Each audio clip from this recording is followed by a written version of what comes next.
Chapter 1. A Portrait of Mystery. It was on a crisp autumn morning, the sort of day when the sunlight glinted golden through copper-hued leaves, that I, Captain Arthur Hastings, received an inviting telegram from my old friend, Hercule Poirot. Its elegant handwriting spoke of urgency. Mon cher Hastings, a most unusual matter has come to my attention. I require your assistance at once. Please join me at my residence at Kingsgate. Details to follow. Yours faithfully, Hercule Poirot. I folded the thin paper thoughtfully, tucking it into the breast pocket of my tweed jacket. The autumn air carried a faint chill, but my spirits warmed at the prospect of another adventure with the incomparable Belgian detective. Our collaborations, though infrequent of late, never failed to stimulate the little grey cells. By the time I arrived at 3 Kings Gate, an elegant Georgian townhouse tucked between a florist's shop and a hatter's, the morning sunshine had fully awakened the street. Poirot's front door, painted an impeccable dove-grey, bore his polished brass nameplate. A single bell-pull shimmered beneath it. I rang, and within moments the door opened to reveal the exact picture of fastidious elegance. Poirot himself, clad in a dove-grey morning coat, his cravat perfectly arranged, moustaches waxed to serpentine points. "Ah, Hastings!" he exclaimed, stepping aside with characteristic courtesy. "You are punctual. Bravo! Pray come in."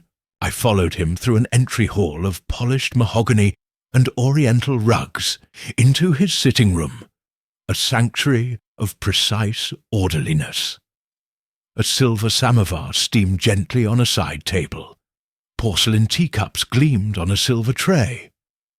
Poirot bade me be seated, and soon I heard the soft hiss of boiling water. "Tea, Hastings?" he inquired, offering a cup. "And what news of you? The army life treats you well, I trust." I accepted the tea. "Quite well, Poirot, though dull compared to your exploits. But you mentioned an unusual matter. What is it?" Poirot sipped his own tea, and oh, how he sipped it, bringing the cup to his lips with dainty precision, before laying the china gently upon its saucer. His dark eyes shone with eagerness. "A client arrived this morning, Hastings. A young lady, Miss Penelope Eastwood, bearing a curious artifact. She is a promising talent of the Royal Academy of Arts, and she has discovered within her grandfather's sketchbook a clue of potential importance. But the matter is not solely artistic. It is of a deeply personal and indeed troubling nature." "Might I see this sketchbook?" I asked. "Of course," Poirot said, rising to fetch it from a side table. He returned with a leather-bound volume, its cover worn and supple. "Observe, Hastings, the initials G.E. on the lower corner, George Eastwood." Opened it to the first page. Delicate pencil sketches of pastoral scenes met my eye, each rendered with confident strokes. But inserted between folding pages was a single sheet of fine vellum. Poirot gently extracted it and held it aloft. "This," he declared, "is no mere drawing." I leaned closer. The vellum bore a meticulous sketch of a grand country house, Greystone Manor, I would later learn, surrounded by formal gardens, yet at the margin, nearly imperceptible, was a tiny, almost disguised cipher, a series of interlocking letters, faintly annotated in a delicate script. "A cipher," I murmured. "What could it signify?" Poirot tapped the page. "Miss Eastwood believes it to be a clue left by her grandfather before his untimely disappearance 5 years ago. George Eastwood was a man of mild temperament, devoted to art and family. So when he vanished without explanation, the authorities declared him lost at sea during a yacht voyage. Yet his sketchbook resurfaced last month among her grandfather's belongings, and this cipher lay hidden within its pages. How intriguing, I said. So she suspects foul play. Precisely. Poirot's moustaches twitched. She came to me because the cipher also appears as a watermark on a letter she discovered hidden in the lining of her grandfather's desk. A letter that reads, in part, "The truth lies where the lines converge. Seek the mirror beneath the day portico." A mirror beneath the portico, I echoed, but that makes no sense in a picture. Ah, but perhaps in reality it does. Poirot's eyes gleamed. Miss Eastwood fears that her grandfather discovered something at Greystone Manor, perhaps an inheritance scheme, perhaps a family secret, and recorded it in this sketch. Then, before he could reveal it, he was silenced. The cipher must guide her to that secret. I replaced the vellum carefully, and she wants you to decode it. Not merely decode, Hastings, said Poirot, waving a hand dramatically. I must reconstruct the events surrounding his disappearance, locate the hidden mirror, and uncover what or who forced George Eastwood into silence. I felt a thrill of anticipation. When do we leave for Greystone Manor? Immediately, declared Poirot. I have already dispatched a telegram to Miss Eastwood, informing her of our departure. She awaits us at the station with her motor car. We shall travel to Somerset this afternoon. Splendid! I rose to my feet, finishing my tea. I trust Miss Eastwood is trustworthy. Entirely, Poirot replied. She is a lady of intelligence and courage, though distinctly shaken by recent events. At that moment, Poirot opened the door to admit a young woman whose slim figure and dark hair spoke of continental lineage. Her eyes, large and brown, brimmed with quiet resolve. "Mr. Poirot, Captain Hastings," she murmured, curtsying slightly. "Thank you for seeing me so promptly." "Madame—" "Miss Eastwood," Poirot corrected gently. "Please, allow me to introduce my friend and associate, Captain Hastings." She extended a gloved hand to me. "Penelope Eastwood. I'm most grateful for your help." I clasped her hand warmly. "We are honoured to assist, Miss Eastwood. Please, tell us everything you know." She led us to a small writing desk, where she produced the letter and sketch from a leather satchel. As Poirot examined them, Miss Eastwood recounted the story, how her grandfather, a retired naval officer turned artist, had grown secretive in the weeks before his disappearance, how he had spent long hours at a local ruin near Greystone Manor, sketching its portico, how, after his departure, his study had been ransacked, and these items gone missing, only to re-emerge months later. As she spoke, Poirot made swift notes on a fine stationery. His brow furrowed in concentration, though his manner stayed elegantly composed. "Remarkable," he murmured. "It seems your grandfather hid his discovery in plain sight, within the sketch itself. Then, once he was gone, those who wished to conceal it took away his evidence, yet overlooked this vellum, concealed by art." Miss Eastwood shuddered. "Who could do such a thing?" "That, mademoiselle, is what we must discover," said Poirot. "Rest assured, justice shall prevail." I watched Poirot's face as the pieces of the puzzle began to arrange themselves behind those keen eyes. In that moment I felt once more the familiar excitement of a new case, the promise of clever deductions, and the certainty that alongside the most brilliant detective in the world, no mystery was beyond resolution. Before we departed, Poirot offered Miss Eastwood a final reassurance. "Take courage. You have done well to bring these clues to light. The journey ahead may challenge you, but you will have my utmost attention." With that, we donned our coats and stepped into the brisk air. A motor car awaited at the curb, its polished black hood gleaming.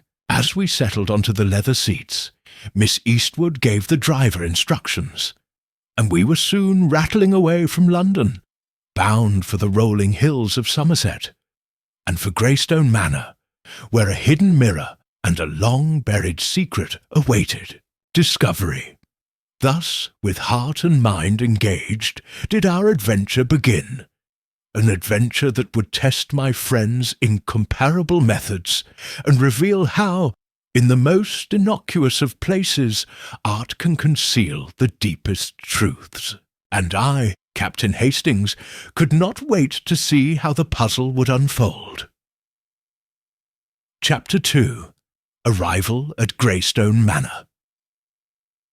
The motor car's steady thrum accompanied our journey through the heart of the English countryside, where rolling fields of gold and emerald merged into soft horizons. I sat beside Miss Penelope Eastwood, whose eyes alternated between the passing landscape and the leather-bound sketchbook she held like a talisman. Behind us, Hercule Poirot reviewed his notes, his little grey cells already humming with hypotheses. We approached Greystone Manor. The road narrowed into a winding lane, bordered by ancient oaks, their great limbs arched overhead, casting dappled shadows upon the asphalt. A hawthorn hedge, pruned into geometric precision, marked the boundary of the estate. Beyond it, the manor itself emerged, a grand stone structure of Elizabethan pedigree, its facade softened by ivy that clung to mullioned windows and coursed along battlements. Miss Eastwood inhaled sharply. "It's just as my grandfather sketched it," she whispered, "but in reality it feels more daunting." Poirot tilted his head, observing with characteristic poise. "The appearance of a place can influence our perceptions, mademoiselle. Greystone Manor in pencil may convey serenity, but in stone it can seem formidable. Let us remember to examine facts, not impressions." The car slowed to a halt before the portico, a colonnade of pale granite columns supporting a flat entablature. Above it, a carved frieze bore a family crest, a pair of crossed quills beneath a knight's helm. Poirot stepped down with deliberation, adjusting his cravat, and offered Miss Eastwood his arm. I disembarked as well, gazing up at the entrance. Butler in mourning black awaited us on the flagstone steps. He bowed, head lowered. "Mr. Poirot, Captain Hastings, Miss Eastwood, I am Benson. Please allow me to show you to the drawing-room, where Lady Elspeth Greystone awaits." Lady Greystone, my first glimpse of her, rose from a velvet settee by the hearth. She was slender, with silver hair swept into a chignon, her features composed but bearing an undercurrent of tension. Her gown was of deep emerald silk, and her gloved hands rested delicately upon an embroidered cushion. "Welcome," she said, her voice courteous but cool. "I trust your journey was comfortable." "Quite, thank you," Poirot replied, his moustaches curling as he inclined his head. "May I present Captain Hastings, Miss Eastwood?" "We are grateful for your assistance, Mr. Poirot," Penelope said, stepping forward. "And Lady Greystone, Thank you for receiving us." Greystone offered a gentle nod. "My grandson, Miss Eastwood's cousin, alerts me to your reputation. Pray, sit." We settled into high-backed chairs around a low mahogany table. A fire burned cheerily in the hearth, but the room's air carried a chill, as if winter lurked beyond the autumnal facade. After we were seated, Lady Greystone addressed her granddaughter. "Penelope, you have returned to Greystone with Poirot, I mean, and that curious sketch. Let us dispense with formalities. I wish to see what you have discovered." With trembling fingers, Penelope laid the vellum sketch upon the table, the columns of the portico in fine detail, the gardens beyond, and that tiny cipher in the corner. Lady Greystone leaned forward, eyes narrowing. "I remember this," she murmured. "Your grandfather spent days here, drawing every stone. He believed there was something hidden beneath these columns, but when he vanished, his sketches disappeared too, until now." "But the cipher," Poirot said softly, "remained concealed even when the sketch was hidden." Lady Greystone pressed her gloved fingertips to her lips. "Yes, he gave me this page before he left on his final voyage. He said, 'There is a mirror, Elspeth, hidden beneath the portico, and it holds the truth of our family.' I feared he was ill. These odd words seemed the ravings of a confused mind. Yet now—" She swept the sketch aside. "Tell me, Mr. Poirot, what do you make of this cipher?" Poirot unfurled his notes and extracted a pencil. He made several quick markings, tracing lines with precision. The letters interlock in a particular fashion. It appears to be a combination of angular strokes, G, E, S, and M, overlaid to form a pattern. My hypothesis: the letters represent cardinal points. G for Greystone, E for Eastwood, S for South Wing, and M for Main Hall. "South Wing?" I queried. "Does Greystone have a South Wing?" Lady Greystone exchanged a glance with Miss Eastwood. "Yes. My late husband extended the manor 20 years ago. The South Wing contains private chambers and a library, now unused since his passing. A perfect place to hide a mirror," Poirot said, eyes bright. "But why a mirror? And why here?" Penelope swallowed. "My grandfather was convinced that the mirror concealed a secret room, a sanctum where our ancestors kept documents relating to the family's earliest fortunes. He believed a will, or perhaps letters, lay within." Lady Greystone's expression melded regret and longing. "I must confess, before Mr. Eastwood's disappearance, I did disturb his sketches. I had no notion of a mirror, only obstinate grief that he would not share his discoveries with me." Poirot regarded her calmly. "Memory can deceive, Lady Greystone. But now we have both the sketch and your recollection. I propose we examine the South Wing immediately." She rose. "Very well. Benson, show Mr. Poirot and Captain Hastings the way." We followed the butler through corridors lined with ancestral portraits. The carpet muffled our footsteps. The air smelled faintly of polish and aged wood. At the base of a grand staircase, a door bore a brass plaque: "South Wing, Private Apartments." Benson unlocked it and ushered us in. The South Wing's interior was dim, the tall windows shuttered. Dust motes danced in the shafts of muted light. Portraits of stern ancestors, visage set in oil and gilt, glowered down from the walls. A narrow corridor stretched before us, flanked by closed doors. Library is at the end on the right, Benson intoned. Beyond that is the drawing room my lady used previously for afternoon tea.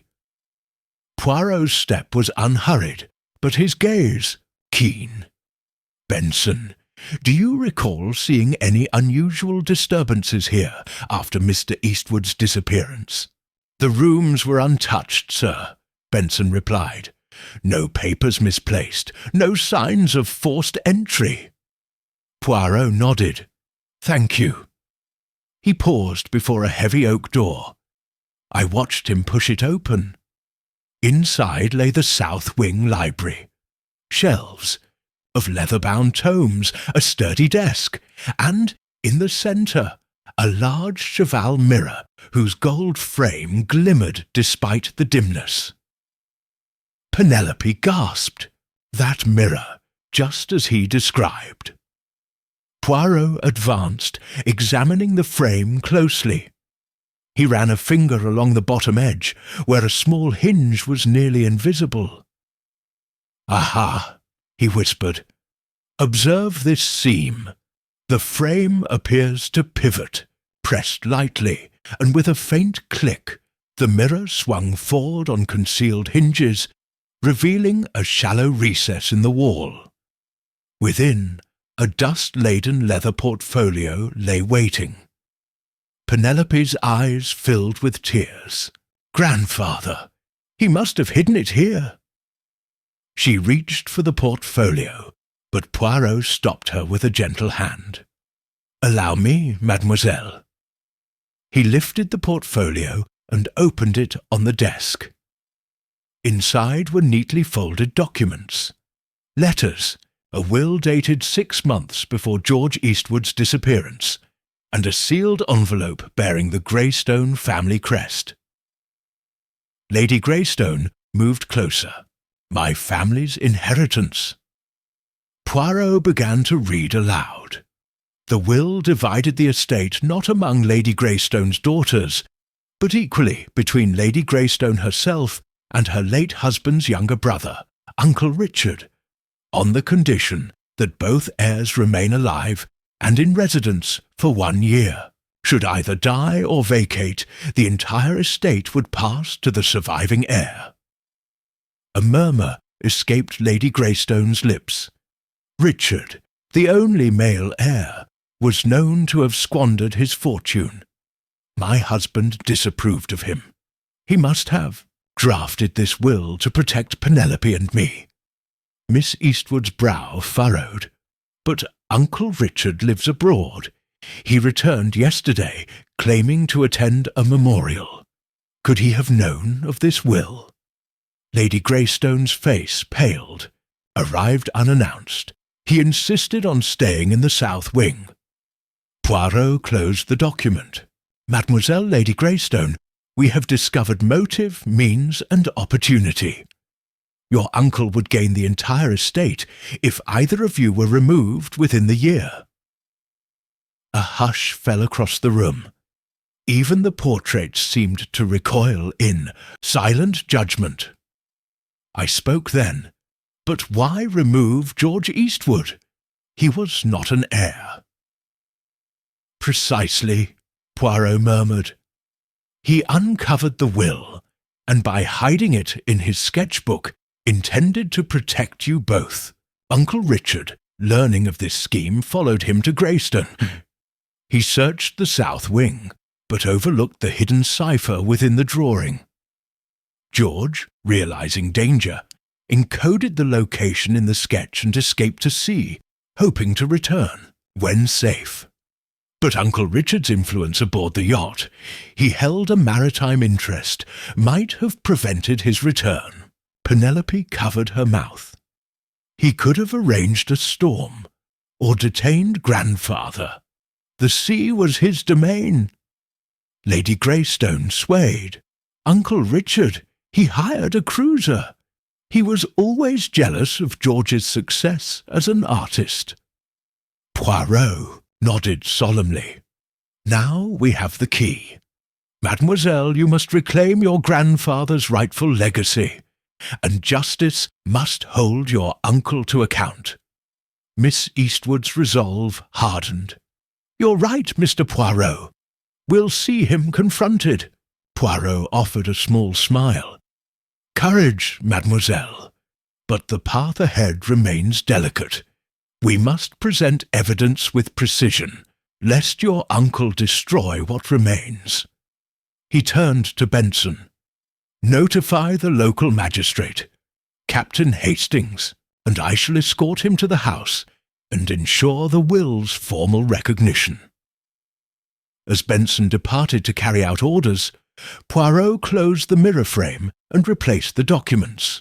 The cheval mirror swung shut with a soft click, sealing the secret once more within its gilded embrace. Outside, the autumn sun dipped toward the horizon. Shadows lengthened in the corridors of Greystone Manor, but within the library, a family secret had come to light, and as the first act of our investigation drew to a close, I knew that the true drama of confession, reconciliation, and justice was yet to unfold. Chapter 3. Echoes in the Corridors. The morning light filtered through tall, mullioned windows as I roused from a restless sleep in the guest suite at Greystone Manor.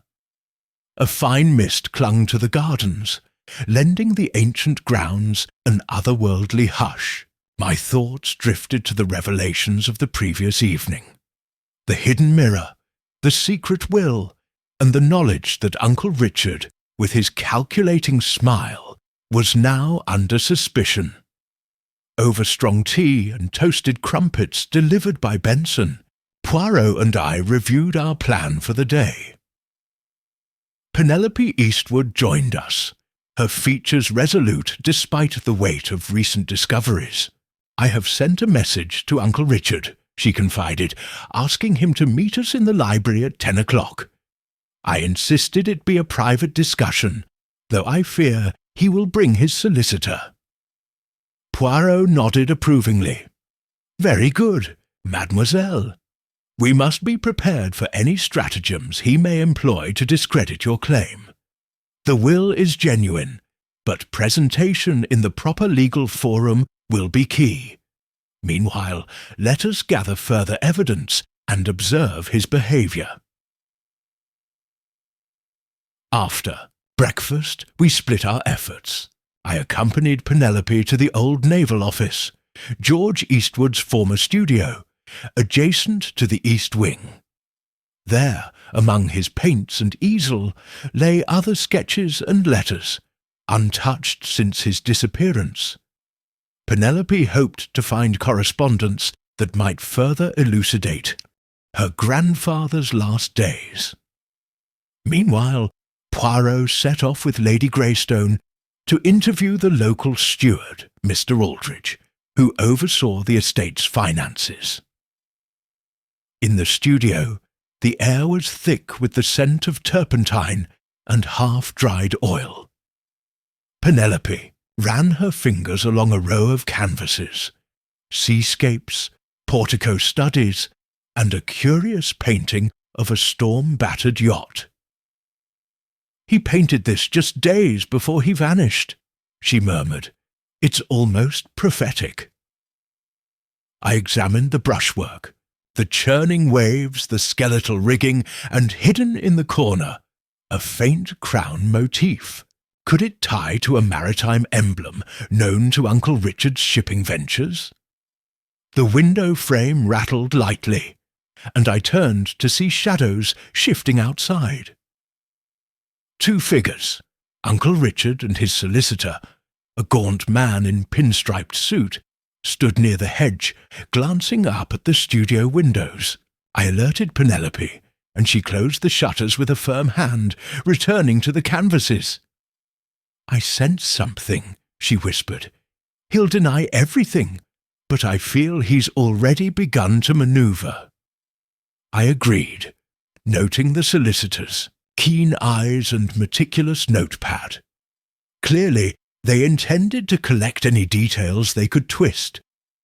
We resolved to retrieve the painting and transport it to Poirot for analysis, then conceal it before their arrival. Meanwhile, in the library, Poirot's interrogation of Mr. Aldridge was progressing with characteristic finesse. I found them seated by the hearth when I arrived. The steward, a solid man of 50, faced Poirot with a mixture of respect and unease. Poirot held up a ledger. "This," he said, "shows a substantial transfer from the estate account to a foreign bank last month, an amount matching what Mr. Eastwood received for that yacht voyage. Can you explain its purpose?" Aldridge swallowed. "Well, sir, those funds were advanced to cover some repairs and commissions the family agreed upon. I didn't question it much." Poirot raised an eyebrow. "Repairs? To a vessel you've never owned? I find that curious. And have you any record of payments to Richard Greystone in that period?" Aldridge's face flushed. "Sir, I'd have to check the papers." Poirot's moustaches twitched. "In the meantime, I suggest you compile all relevant documents. It would be most regrettable if any important records were to be misplaced before we reconvene." After securing those documents, Poirot rejoined us in the studio, where I revealed the storm painting. He studied the crown motif, tracing its lines with a fingertip. "Interesting," he murmured. "That emblem corresponds to the house flag of the vessel owned by Richard Greystone Shipping Company. Your uncle intended to use the yacht as cover, to lure your grandfather aboard under pretense of friendship, then maroon him at sea." Penelope gasped. "He knew grandfather's naval background. He used it against him." Poirot nodded gravely, and the cipher drawing guided us here. But now we require direct testimony. I propose we invite Uncle Richard to attend a final meeting in the drawing-room, under the belief that we seek an amicable resolution. We agreed, and by mid-afternoon the drawing-room was arranged for a conference. Lady Greystone watched anxiously from a chaise, while Benson discreetly served tea. Uncle Richard entered with measured politeness, escorting his solicitor. He took the chair opposite Poirot, offering a cool nod. "My dear brother's family has accused me of wrongdoing," he began, voice smooth. "I trust this is a misunderstanding." Poirot placed the painting and the will on the table. "Mr. Greystone," he began, "these items tell a story. Your brother hid his will here," he tapped the gilded mirror frame, "and encoded its location thus," pointing to a reproduction of the cipher. "He then disappeared on a yacht, which your company controls. How do you explain his loss, Uncle?" Richard's eyes flickered. I had no knowledge of any will, and the yacht voyage was his own arrangement. As for the mirror, well, I cannot fathom your deductions, Poirot." Penelope rose, voice steady. "Grandfather confided in me through these sketches. He trusted the cipher would guide us. And now, Mr. Greystone, I hold evidence of your scheme."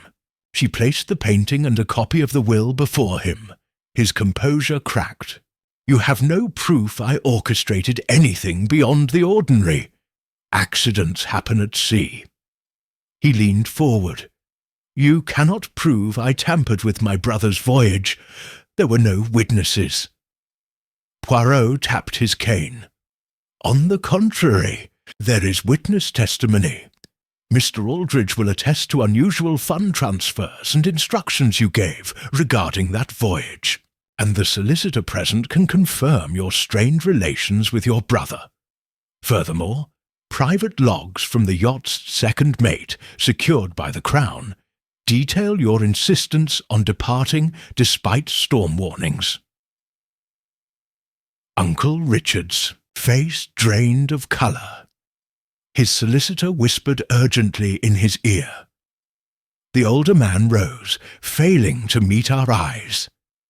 "This is preposterous. I demand a proper hearing." He strode from the room, followed by his counsel. As the door closed, Penelope sank onto a settee, relief and sorrow mingling in her expression. "It's over, thanks to you, Mr. Poirot." Poirot inclined his head. "The little grey cells have served us well, mademoiselle. Justice will now take its course." He turned to Lady Greystone. "Madam, you may rest assured that your family legacy is secure."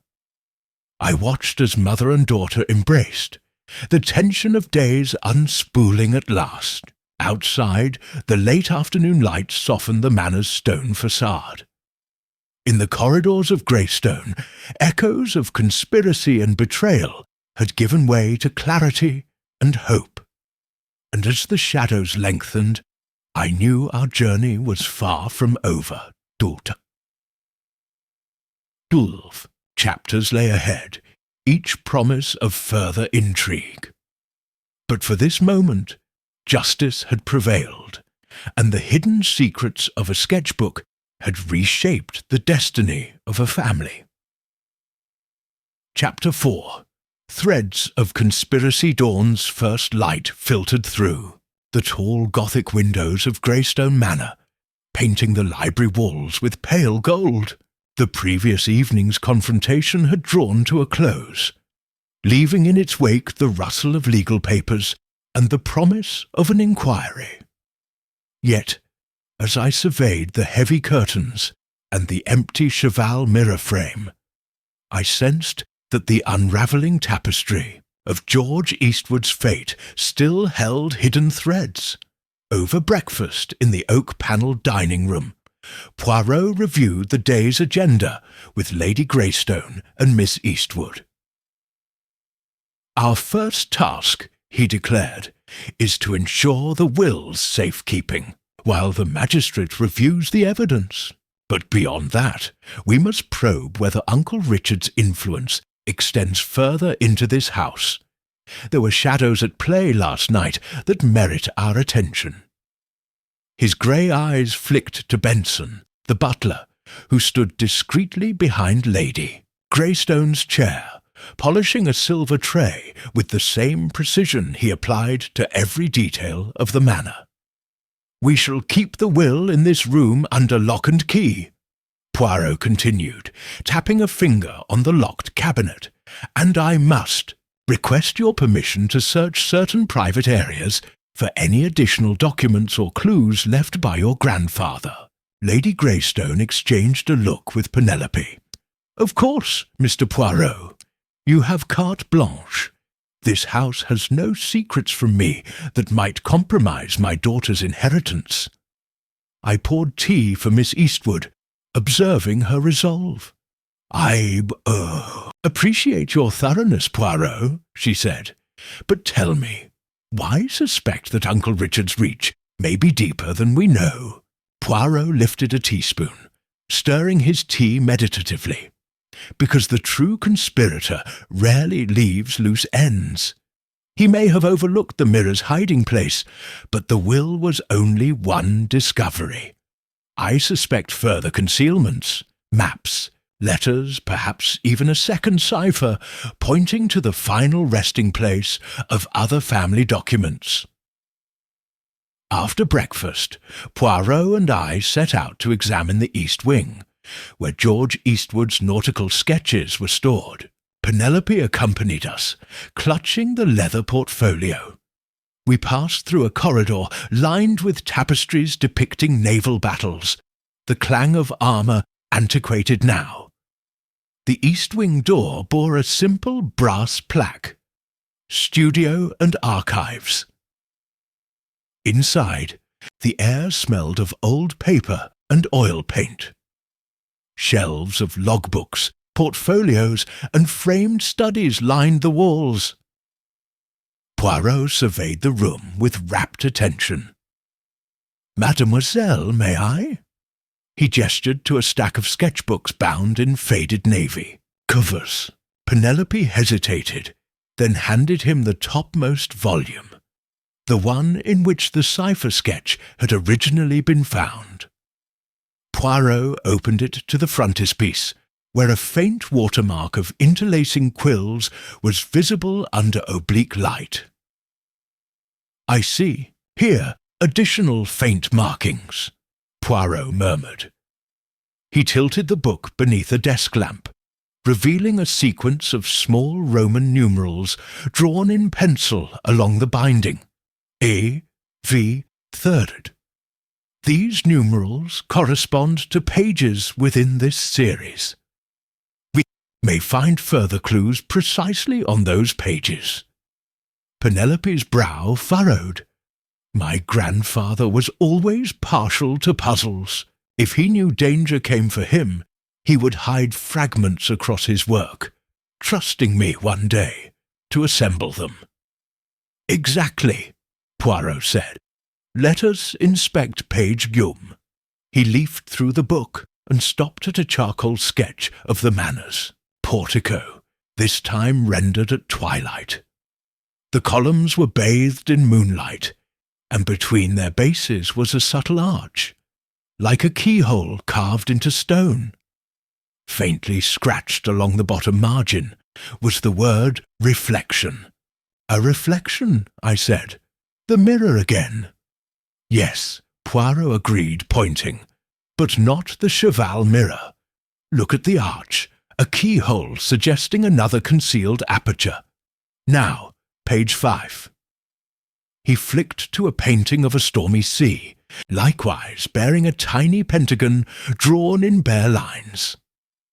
Page the 3rd displayed a garden vista with 3 statues, Minerva, Hercules, and Atlas, positioned around a sundial. Penelope paced the studio floor. An arch, a pentagon, 3 statues, then the mirror. These must form a set of coordinates: arch at base, storm pentagon, trio of statues, mirror beneath portico. But where do we look for the pentagon? Poirot's brow creased in pleasure. The pentagon is not architectural, but emblematic. Earlier, I noticed a carved pentagonal shield above the west wing door, bearing the greystone crest. Combined with the east wing's arch and the statues in the garden, we have 4 markers. We must proceed there. We left the studio, tracing our path back through the main hall, where sunlight cast long rectangles on the marble floor. As we approached the west wing, Poirot paused at the door. Above it, carved stone formed a pentagon framing the initials R.G., Richard Greystone. Beneath lay a mat of crushed autumn leaves, though we could see signs of recent disturbance, footprints, and a smear of dark soil. Poirot knelt, examining the soil's texture. "This is not native to these grounds. It contains traces of clay, found only near the River Avon. Uncle Richard's gardener hails from that district. I suspect he assisted in burying or uncovering something here." I looked up to see Watson. No, not Dr. Watson, but Mr. Aldridge approaching with the steward's ledger and a folder of bank statements. He handed them to Poirot, whispering, "The magistrate will be here tomorrow, but I thought you'd want to review these at once." Poirot thanked him and tucked the documents into his satchel. "Excellent, Aldridge," he said. "Return to your duties, but remain available. And do not speak of our investigation to any outside party." With a discreet nod, Aldridge withdrew. Poirot rose, brushing his knees. "Time is pressing. We must locate the trio of statues in the garden." The 3 gargantuan figures stood atop pedestals, arranged around a circular hedge. Minerva's shield bore its own Latin motto. Hercules clutched a club carved from marble, and Atlas held aloft a stone globe. The sundial at the centre was etched, with the words Tempus Fugit. We circled the sundial, observing the statue's alignment. Each pointed with an outstretched arm. Minerva to the south gate, Hercules to the north tower, and Atlas to the east portico. Yet at the base of Atlas's pedestal was another marking. 3 incised lines, almost worn away by time. Poirot knelt again, tracing the lines. These represent the Roman numeral 3, page 3 of the sketchbook. At that page, your grandfather captured this view perfectly. Now, if we align the marks from all 4 locations, the arch, pentagon, statues, and mirror, on a map, they converge at a point beneath the central fountain of the formal gardens.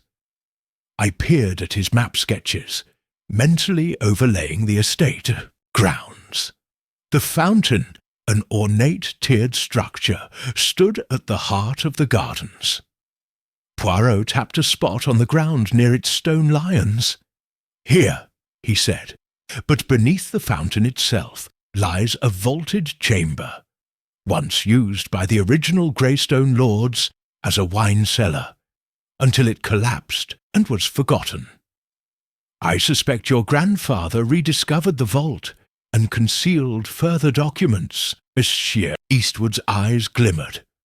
"Then let us excavate immediately." "Not so hastily," Poirot cautioned.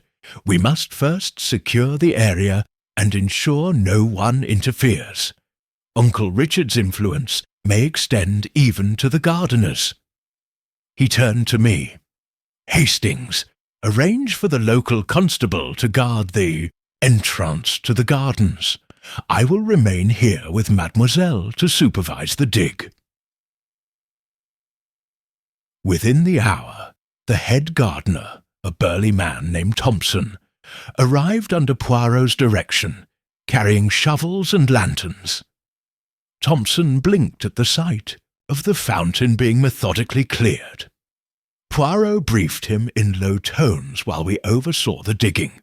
The thin layer of gravel and soil gave way to moss-covered cobbles, and soon the lanterns revealed a circular stone slab set flush with the ground. Penelope knelt, brushing away debris. "This bears an inscription, in veritate lux, in truth, light." Poirot nodded. "A fitting motto for your grandfather's quest. Now, we must lift this slab." With communal effort, the slab was pried loose, revealing a narrow stair descending into darkness. A cool draught issued from below, carrying the scent of damp stone and forgotten years. Poirot handed Penelope a lantern. "Mademoiselle, lead the way. I shall follow, with my umbrella as protection." She descended first, footsteps echoing. At the base, we found a vaulted chamber lined with wine racks, empty now, except for a stone chest enthroned against the far wall. Its lid was carved with the same crossed quills, motif appearing throughout George Eastwood's work. Poirot examined the lock. No keyhole, but a series of small indentations forming a pattern. "A combination lock," he said. "Your grandfather encoded the numbers here. The Roman numerals IV Thothu, pages YV and 3, must correspond to the indentation's positions. Observe, there are 5 dials, numbered 1 through 5. He turned each dial with care, the first to I, the second to V, and the third to 3. With a soft click, the chest lid slid open. Inside, wrapped in oilskin, were more documents, letters between George Eastwood and an anonymous correspondent, financial records listing hidden assets, and a final sketch. This one of a small cottage beside the River Avon, captioned Home of Secrets. Penelope's voice trembled. This is where he had intended to retire. perhaps hiding from Richard, planning our future. Poirot smiled indulgently. Your grandfather was prudent. He left here the total record of his life's labours, trusting that one day you would find them. And now you have. I stepped into the dim chamber, feeling the weight of fate in that stone casket. Yet, even as triumph fluttered in my chest, I could not shake the sense that a deeper mystery yet beckoned. Who was the anonymous correspondent? What plan lay at the cottage by the Avon? And what price had George paid for such secrets? Above us, priory bells tolled midday. A summons from the magistrate. As we prepared to carry the documents upward, Poirot placed a steadying hand on Penelope's shoulder. Mademoiselle, he said gently, the path of truth is strewn with perils, but with these revelations you hold the power to secure your family's destiny and to vindicate your grandfather's name. With that, we ascended the stair, lantern light bobbing in the shadows, carrying with us the hidden legacy of George Eastwood, and the certainty that, in the chapters still to come, more riddles awaited resolution. Chapter 5. The Magistrates, Hearing and a Letter's Secret.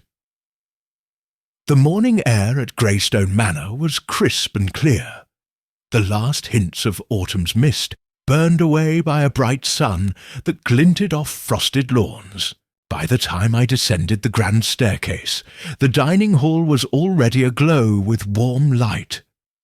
Penelope Eastwood sat alone at the long oak table, her eyes fixed on a single sheet of parchment.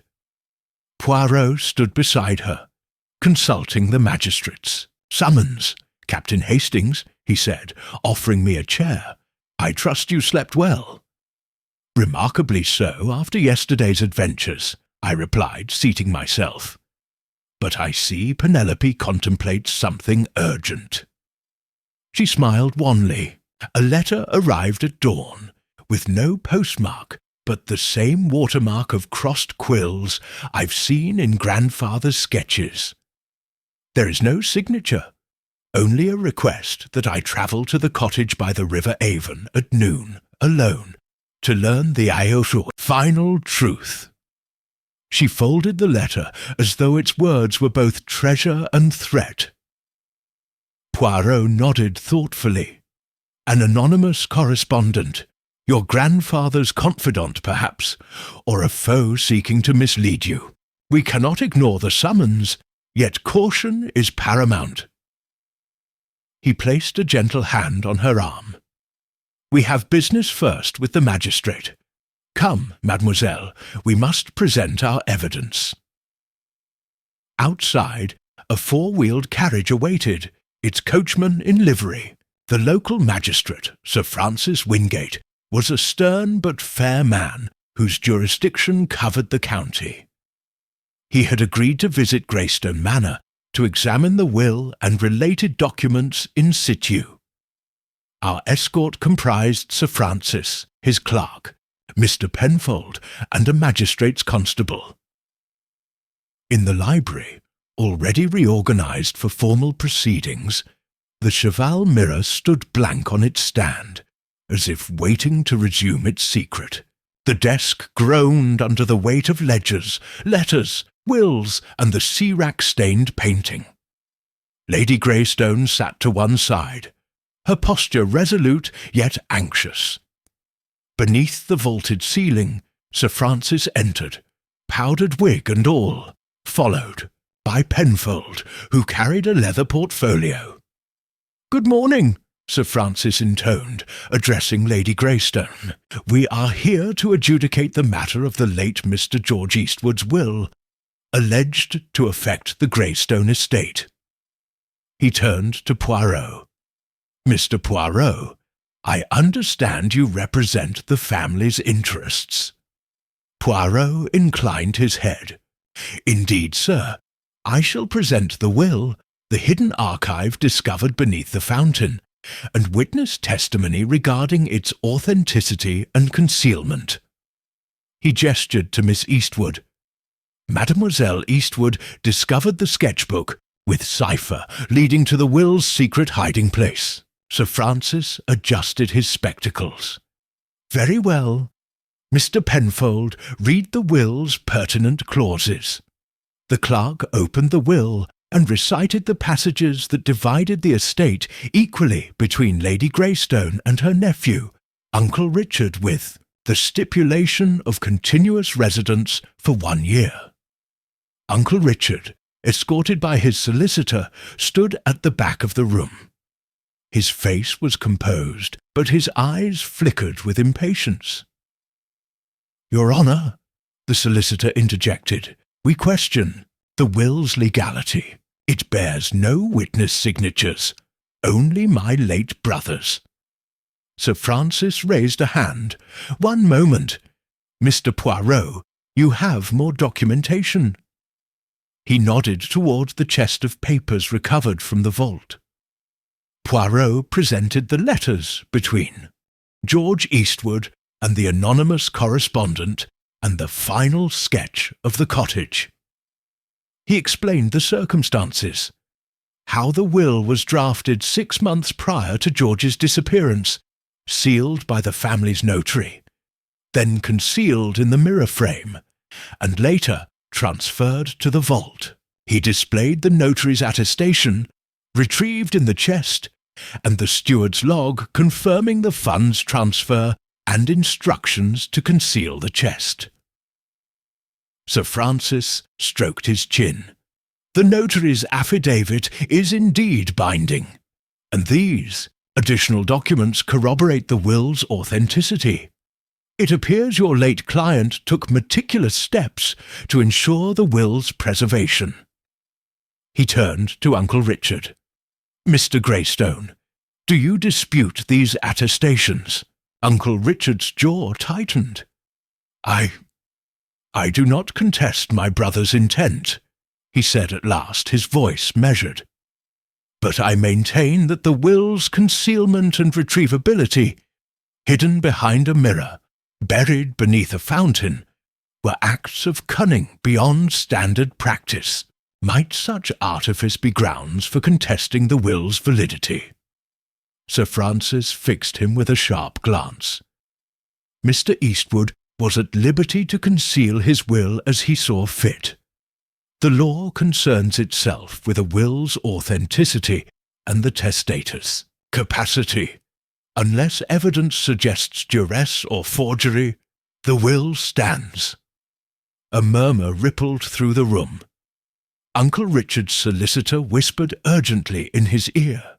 The older man's face paled as Sir Francis continued. "I adjudge the will genuine and enforceable. The estate shall be administered in accordance with its provisions, effective immediately, pending any appeals in higher courts." He banged his gavel. "This hearing is adjourned." Lady Greystone exhaled. Penelope's shoulders slackened in relief. I inclined my head to Sir Francis. "Thank you, Your Honour." As the magistrate and his retinue departed, Uncle Richard lingered, offering a curt nod to Lady Greystone before moving to the door. Poirot watched him go, his face inscrutable. "Insolent," muttered Lady Greystone, after the echo of footsteps faded. "He shows no remorse." Poirot's voice was gentle. "Remorse is not often the companion of guilt, madame. We have secured what your grandfather intended, yet I hear in mademoiselle's letter the promise of further revelation. We must consider whether to confront it now or await its sender." Penelope unfolded the letter. It read, "Dear Penelope, you have found the will and revealed the truth of Greystone Manor. Yet there remains one final secret, the key to your grandfather's ultimate work. Meet me at the old cottage by the Avon at noon. Come alone, bearing this letter. Trust no one. G.E., the signature G.E., could only be George Eastwood himself, or someone writing on his behalf. The admonition to trust no one, to come alone, struck a chill. "I must learn what grandfather wished to show me," she said, voice trembling with determination. "If he calls himself G.E., perhaps he survived his disappearance and left this final puzzle." She paused. "But I fear, going alone." Poirot regarded her with compassion. "Your caution is wise, yet the cottage may contain key evidence regarding your grandfather's fate. Perhaps his whereabouts after the yacht voyage, or details of an unfinished masterpiece." He turned to me. "Captain Hastings, might you accompany her in disguise?" Raised an eyebrow. "Disguise? Poirot, surely we cannot risk exposing ourselves." "Precisely," Poirot interrupted. "We must appear as ordinary travellers, not as investigators. If this letter is a test, the correspondent will observe foreshadows of our plan.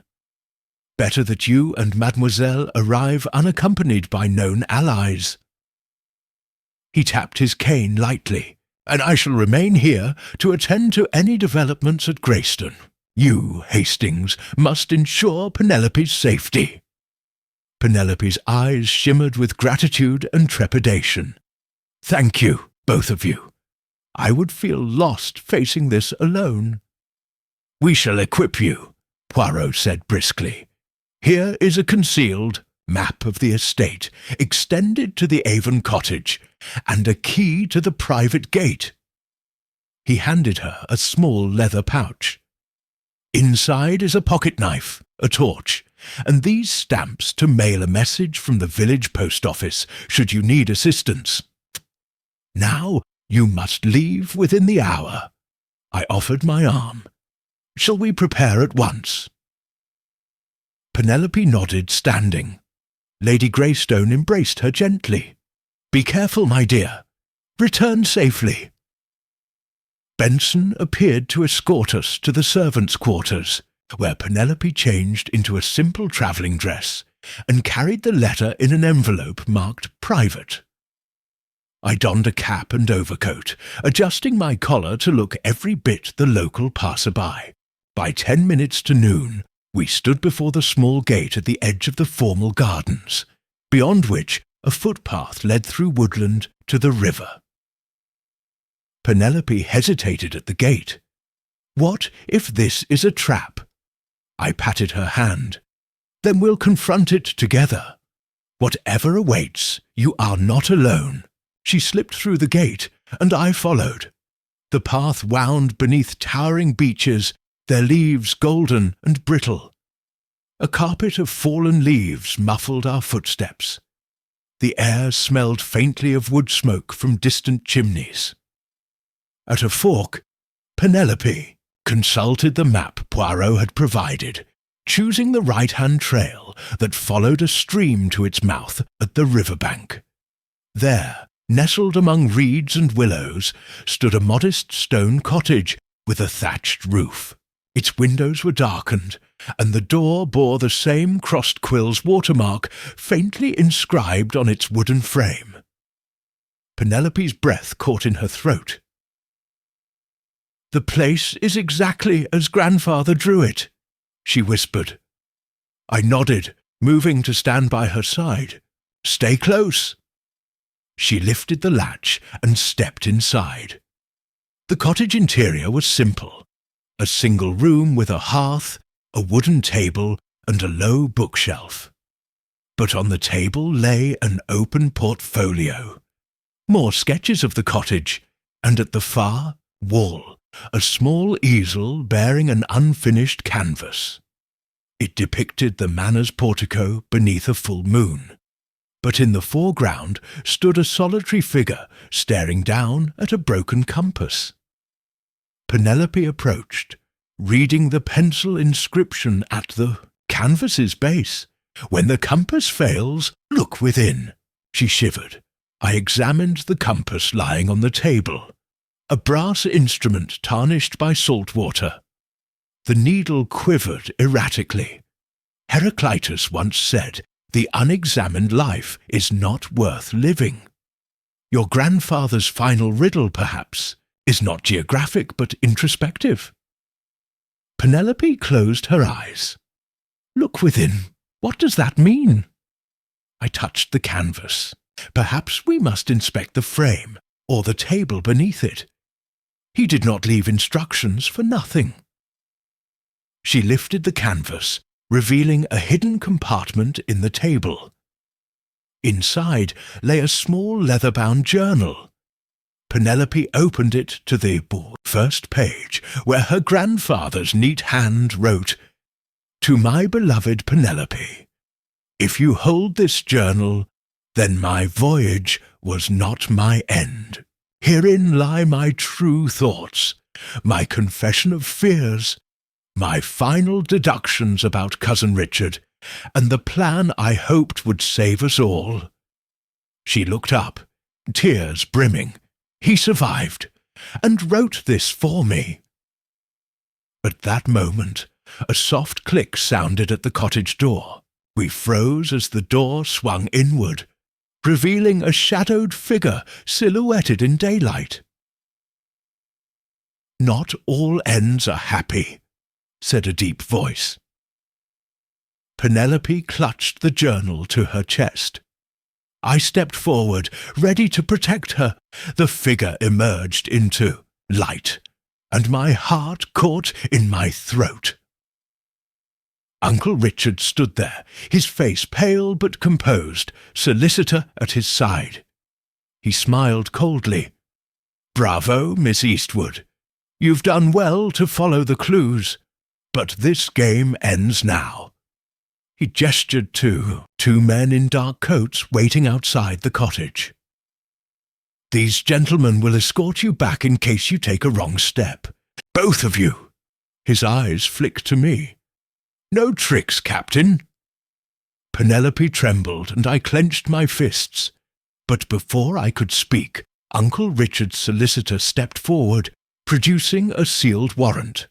"By order of the Crown," he announced. "Miss Eastwood, you are to be detained for further questioning regarding possible fraudulent use of documents." Penelope gasped. "Fraudulent? My own documents, my grandfather's legacy." Uncle Richard's smile deepened. "Circumstances change, dear cousin. I cannot allow further meddling. Return with us." My mind raced. The cottage, the journal, the unfinished painting, all evidence of George's survival and his fears. But, under arrest, Penelope could neither protect nor act upon it. I bowed stiffly. "Very well. Let us not make this messy. We shall go." Penelope's eyes met mine, pleading. I pressed her hand. "Stay calm. We will find a way."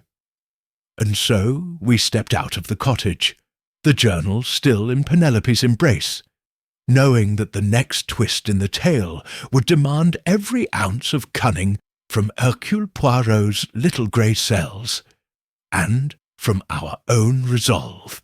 The river's murmur and the autumn wind bore witness to our capture. Yet in Penelope's heart kindled the certainty that truth, like water, finds its path, no matter how tightly one tries to hold it back. The real test had begun. Chapter 6. The Rescue at the Riverbank. The carriage jolted along the winding lane toward Greyston Manor, its wheels rattling over loose stones as Penelope Eastwood sat huddled beside me, clutching her grandfather's journal. The solicitor remained seated opposite, his eyes flicking between us and the road ahead, while 2 burly constables flanked the door. Penelope's hands trembled as she leafed through the journal's pages, her gaze drifting to the sketched map of the Avon cottage. Every detail, the winding path through the willows, the hidden compartment beneath the table, reminded her of the peril that had nearly ensnared them. I placed a steadying hand on her shoulder. "Be calm, Miss Eastwood," I murmured. "Monsieur, Poirot will not rest until he secures your release." Though my voice was firm, my heart pounded, for I knew how deftly Uncle Richard's influence spread through the county. Yet I also trusted in the detective's little grey cells. If anyone could unpick this knot, it was Hercule Poirot. At the manor, Poirot paced his sitting room with composed agitation. He had received a laconic telegram from Hastings: "Detained by warrant. Need intervention." The detective's moustaches twitched with vexation. "Mon ami is in peril," he muttered. "Penelope in custody. Her innocence besmirched. This must not stand." Without hesitation, he folded his morning paper, signalled to Benson, and summoned Lady Greystone. With her whispered permission, he dispatched Aldridge to fetch Sir Francis Wingate, whose commitment to justice outweighed social ties. "We require the magistrate's ear at once," Poirot told the steward.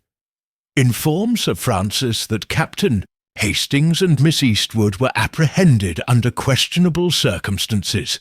I must rectify this." The plan formed swiftly. Poirot would confront the magistrate, present new evidence from the journal, and compel the release of his friends. Time, however, was of the essence. Every moment they remained in custody increased the risk of tampered records and covert intimidation. Meanwhile, the carriage turned off the main drive into the courtyard, the great manor looming behind iron, outer gates. Uncle Richard, seated in the front, tapped his glove-clad fingers on the polished wood panel, his expression a mask of polite satisfaction.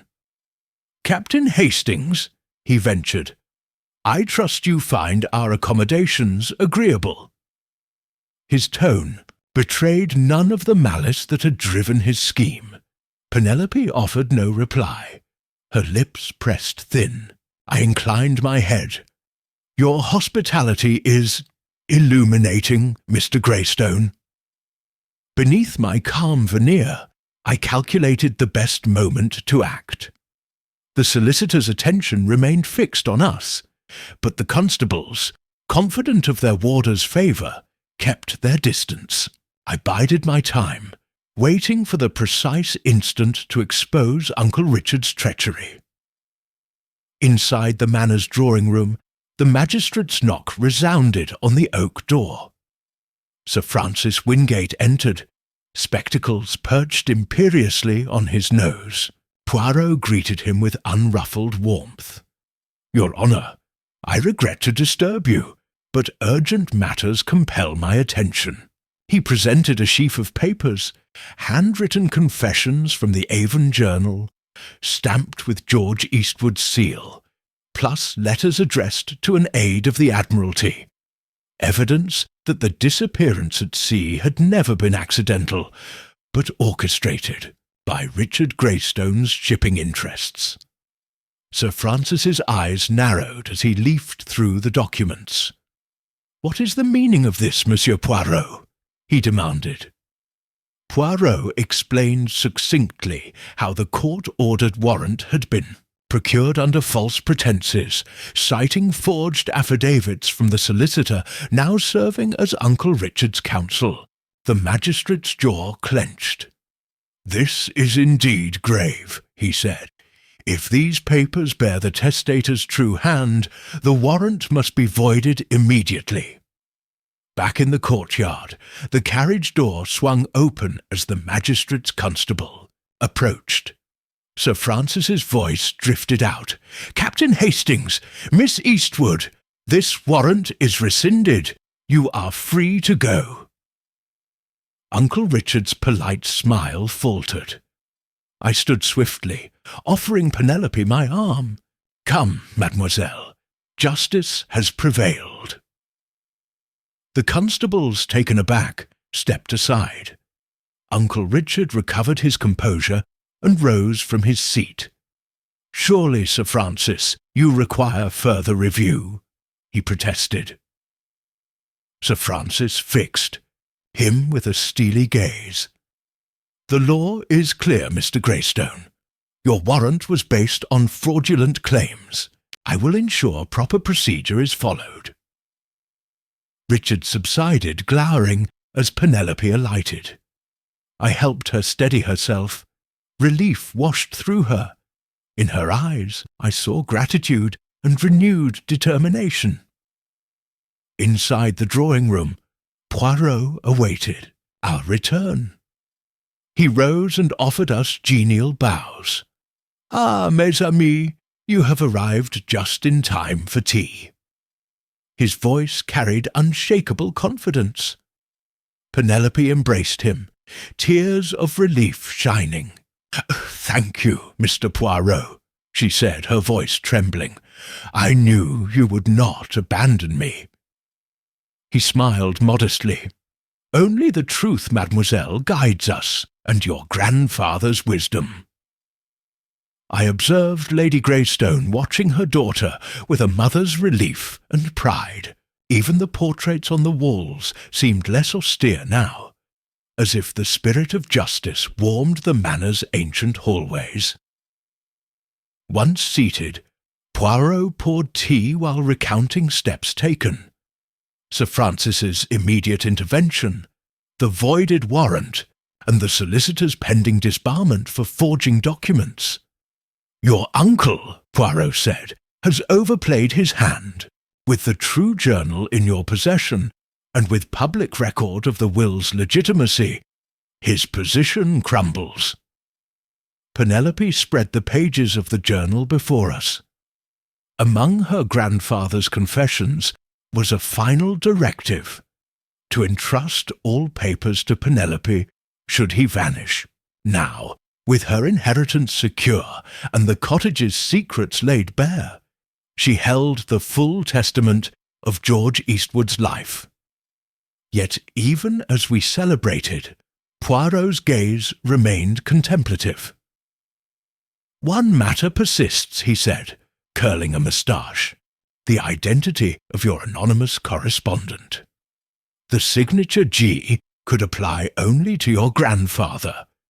But if he penned that letter from beyond the grave, he must have survived somewhere after the yacht voyage. We have uncovered where he hid his records, yet the man himself remains missing. I propose we determine his fate, for closure and justice must both be served." Penelope's face brightened with renewed purpose. "Yes, wherever he is, I must find him." The detective handed her a sealed envelope drawn from the journal, a sketch of a seaside cove with coordinates coded in nautical shorthand. "Here," he said, "is your grandfather's final clue. He marked the cove where his ship cast him ashore. We shall depart at first light." Lady Greystone offered to accompany us in hopes of comfort, but Poirot demurred. "No, madam. This next expedition requires a smaller party. Just Miss Eastwood, Captain Hastings, and myself." He lifted his teaspoon. "Rest now. Tomorrow we set sail for the truth." As evening shadows stretched across the manor lawns, we prepared our supplies. Penelope folded the journal gently, determination bright in her eyes. I packed warm clothing, lanterns, and the pocket compass from the cottage. Poirot arranged his little black card, H. Poirot, Detective, ready to be shown as needed. Outside, the wind rustled the trees in a lullaby of anticipation. Though the sun had set on one chapter of our journey, a new horizon beckoned, the shore where George Eastwood had vanished. And with Hercule Poirot's brilliance guiding us, we steeled ourselves for the final pursuit of the truth that had eluded the shadows of Greystone Manor. Chapter 7. Voyage to the secret cove. The dawn. Sky was a wash of muted rose and silver when we set out from Greystone Manor's boathouse. A gentle breeze fluttered the willows along the riverbank as Penelope Eastwood, Hercule Poirot and I stepped into a small, sturdy launch that Benson had arranged. The craft, though modest, was seaworthy. Its varnished hull gleamed in the early light and the outboard motor purred with reliable steadiness. Penelope carried her grandfather's leather-bound journal under one arm. Poirot held a leather satchel containing the sealed envelope with the coded cove coordinates. I bore a bundle of provisions, blankets, lanterns, and a small chest of instruments. All around us, the Avon's waters reflected the pastel sky, as if the world itself awaited revelation. "Are you well prepared, mademoiselle?" Poirot asked, his French accent lilting even in the bracing air. Penelope offered a determined smile. "As prepared as I can be, Mr. Poirot. The journal's sketches guide us. I only hope the cove remains as grandfather described." "Mon Dieu," Poirot murmured, tucking his satchel under his arm. "Your grandfather's drawings are most precise, but the sea can change a coastline in a season. We must observe carefully."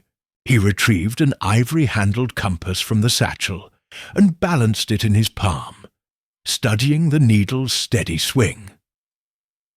I started the motor and guided the boat into the current. The manor faded behind us, its spired chimneys receding until all that remained was the silhouette of Greystone's towers.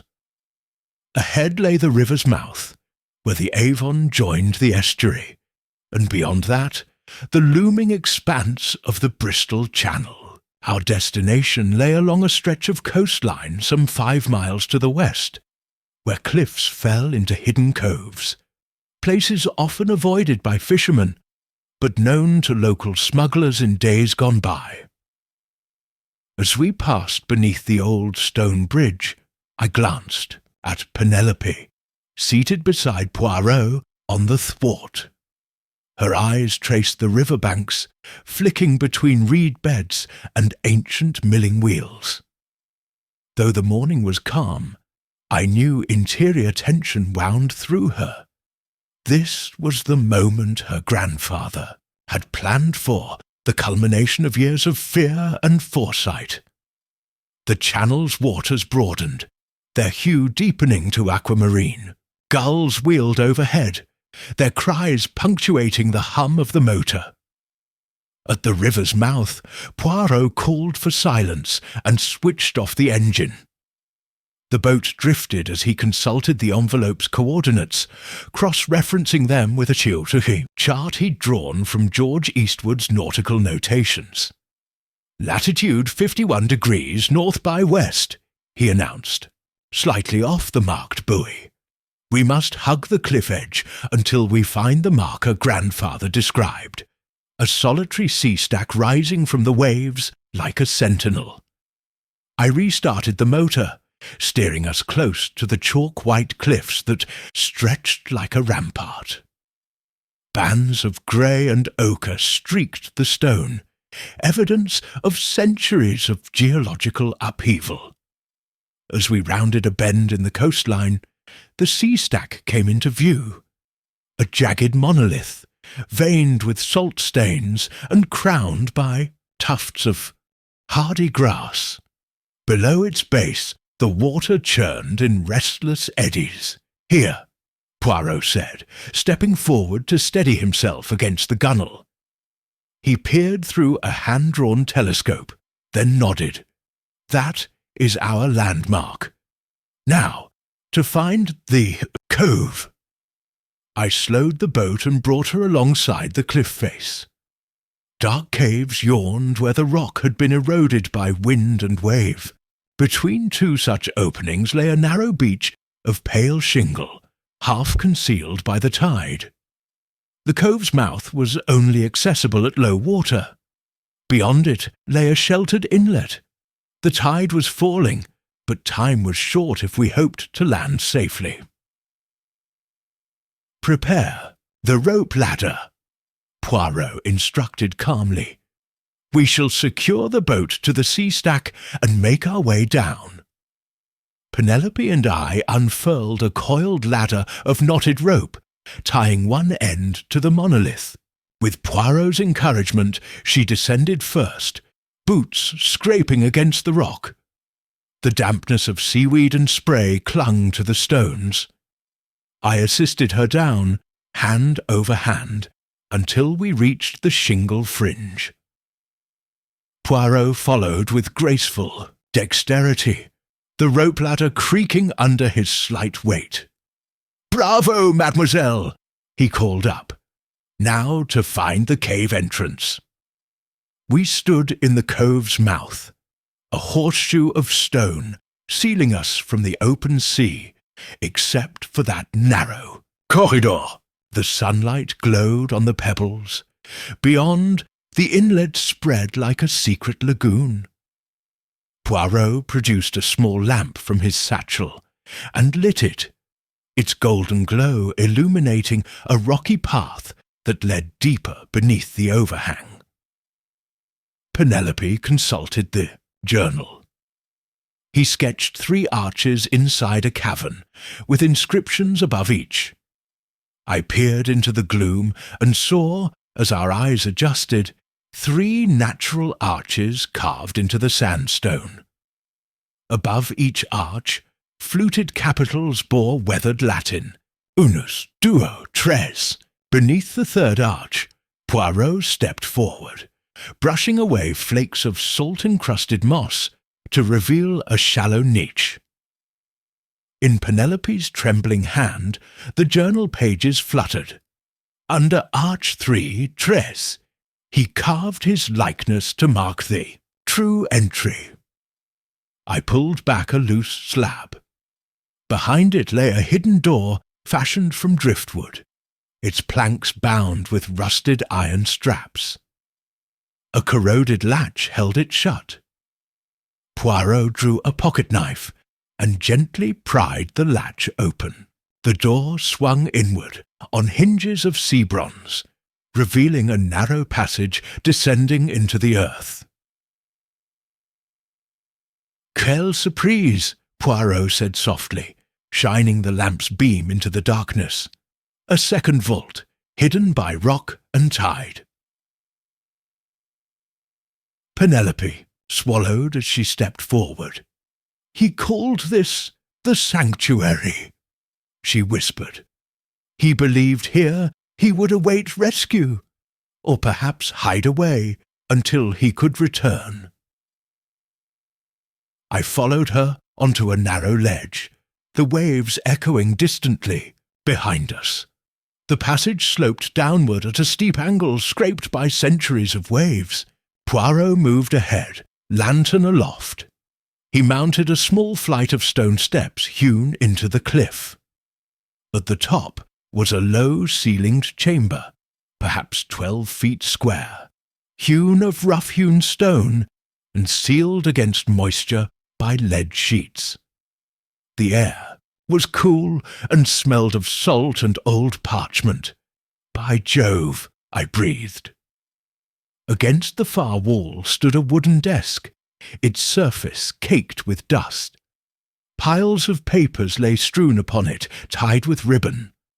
On a peg above hung a faded jacket, tempting, evidence that some soul had occupied this place. In an alcove next to the desk, a canvas pack and a small supply barrel indicated someone had indeed lived here. Penelope stepped forward, heart pounding. "Grandfather's sanctuary." She retrieved a bundle of letters, tying them neatly. Poirot examined the desk's surface and ran his finger along a scratched inscription. "Vivit in cord filiae." He lives in his daughter's heart. Penelope's lips trembled.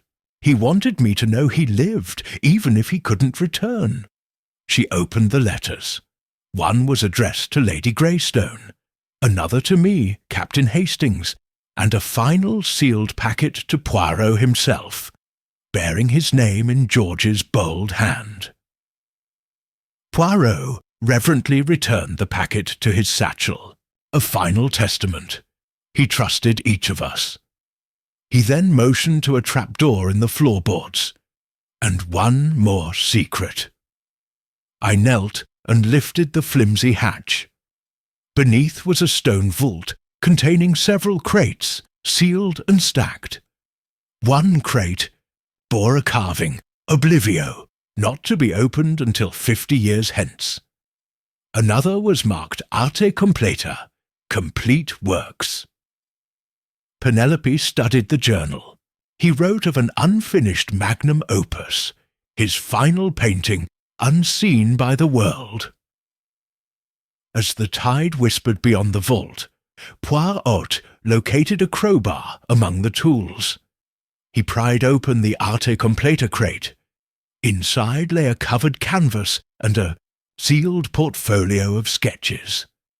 Penelope carefully lifted the canvas's cloth. Beneath was the largest and most breathtaking painting I had ever beheld.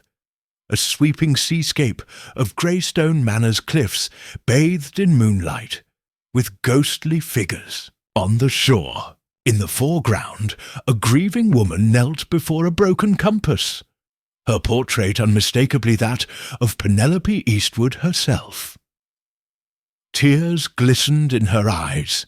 He painted me at my lowest moment, when I feared loss, and gave me strength through his art.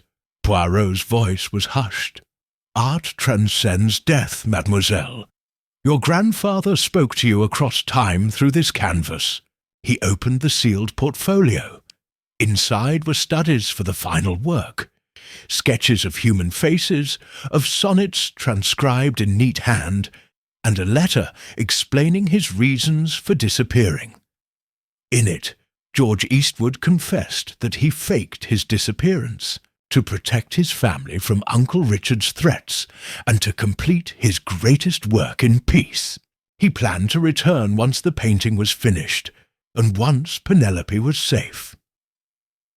Penelope pressed the letter to her heart. He did it for me, for all of us. She held up the journal. And now I understand. He wanted me not only to secure his legacy, but to learn courage to claim my own life. Outside, the tide had begun its rise, heralding our departure. Poirot closed the vault door and replaced the hatch. Time presses. We must leave before the entrance floods. We gathered the crates and letters, stowed them in the boat, and retraced our steps down the passage. The rope ladder and the cave entrance were soon behind us, and we reboarded as the sea stack's top was lost to the rising water. The motor chugged back to life, carrying us away from the hidden sanctuary. On deck, Penelope wrapped her arms around the painting, her face alight with wonder and relief. He's alive, and I shall bring him home. Poirot smiled gravely. Yes, mademoiselle, now we know where to find him. At the hamlet near the cove's headland, where he sheltered until he was certain you could reclaim his secrets. I steered toward the mainland as the Bristol Channel's waters stretched toward the horizon. Ahead lay the white cliffs of Somerset, but more importantly, the small village George had described, the place where history and heart would reunite family and truth. As the cove receded behind us, I felt the grand tapestry of George Eastwood's life and his legacy woven at last into light, ready to guide us home. Chapter 8. The Village of Lanterns. The small fishing village of Bracken Cove rose from the mist like a dream, a cluster of whitewashed cottages with slate roofs, their windows aglow with lantern light even in the late morning haze. We disembarked from the launch at a crude wooden jetty, where weathered ropes and fishnets lay coiled amid the brine. The tidal sluice gurgled beneath our feet, and gulls wheeled overhead, their cries echoing off the rocky shore.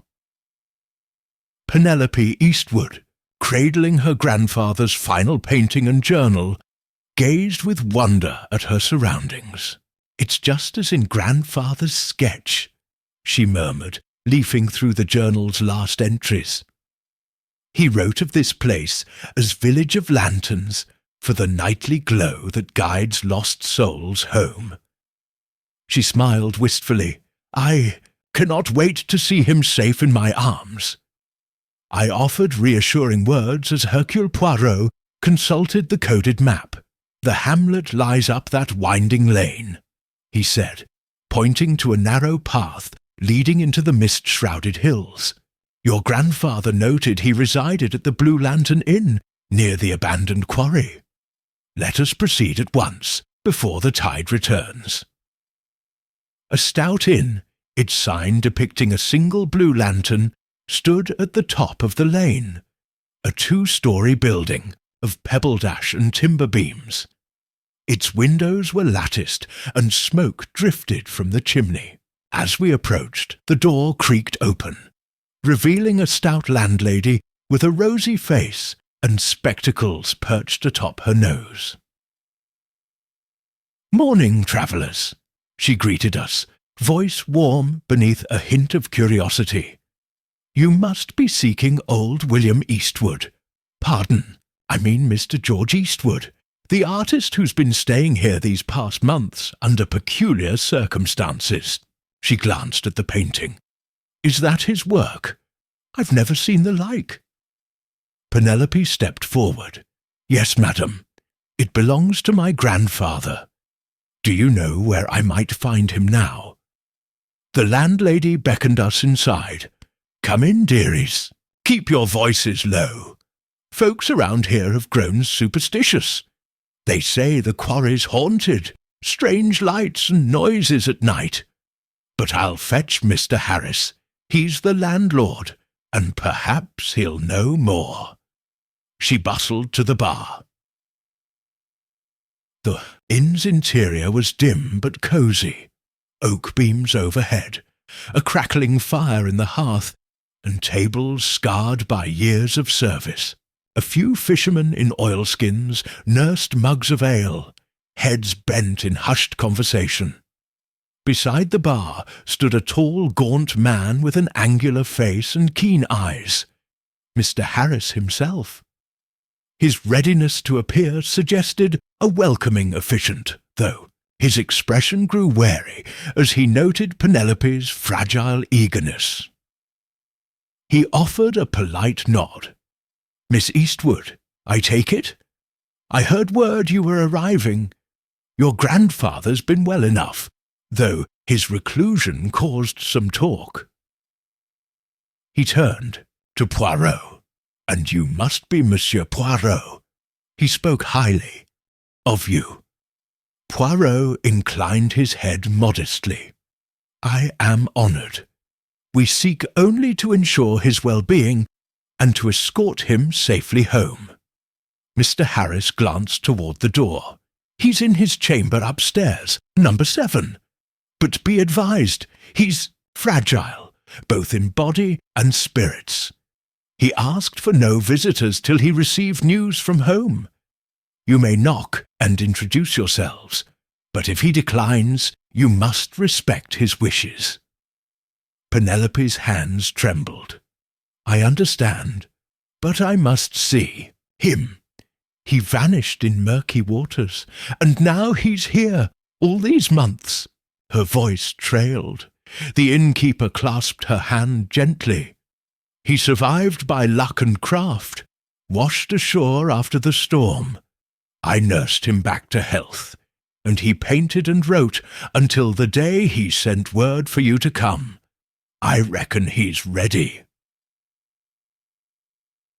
Ushiuhum led us up a narrow stairway of creaking boards to the second floor. Doors numbered 1 through 8 lined a dim corridor lit by a single lantern. Outside number 7, Mr. Harris paused. "This is it, Miss Eastwood." He knocked softly. "George, it's Penelope, your granddaughter." Inside, footsteps approached. The door opened to reveal a modest room.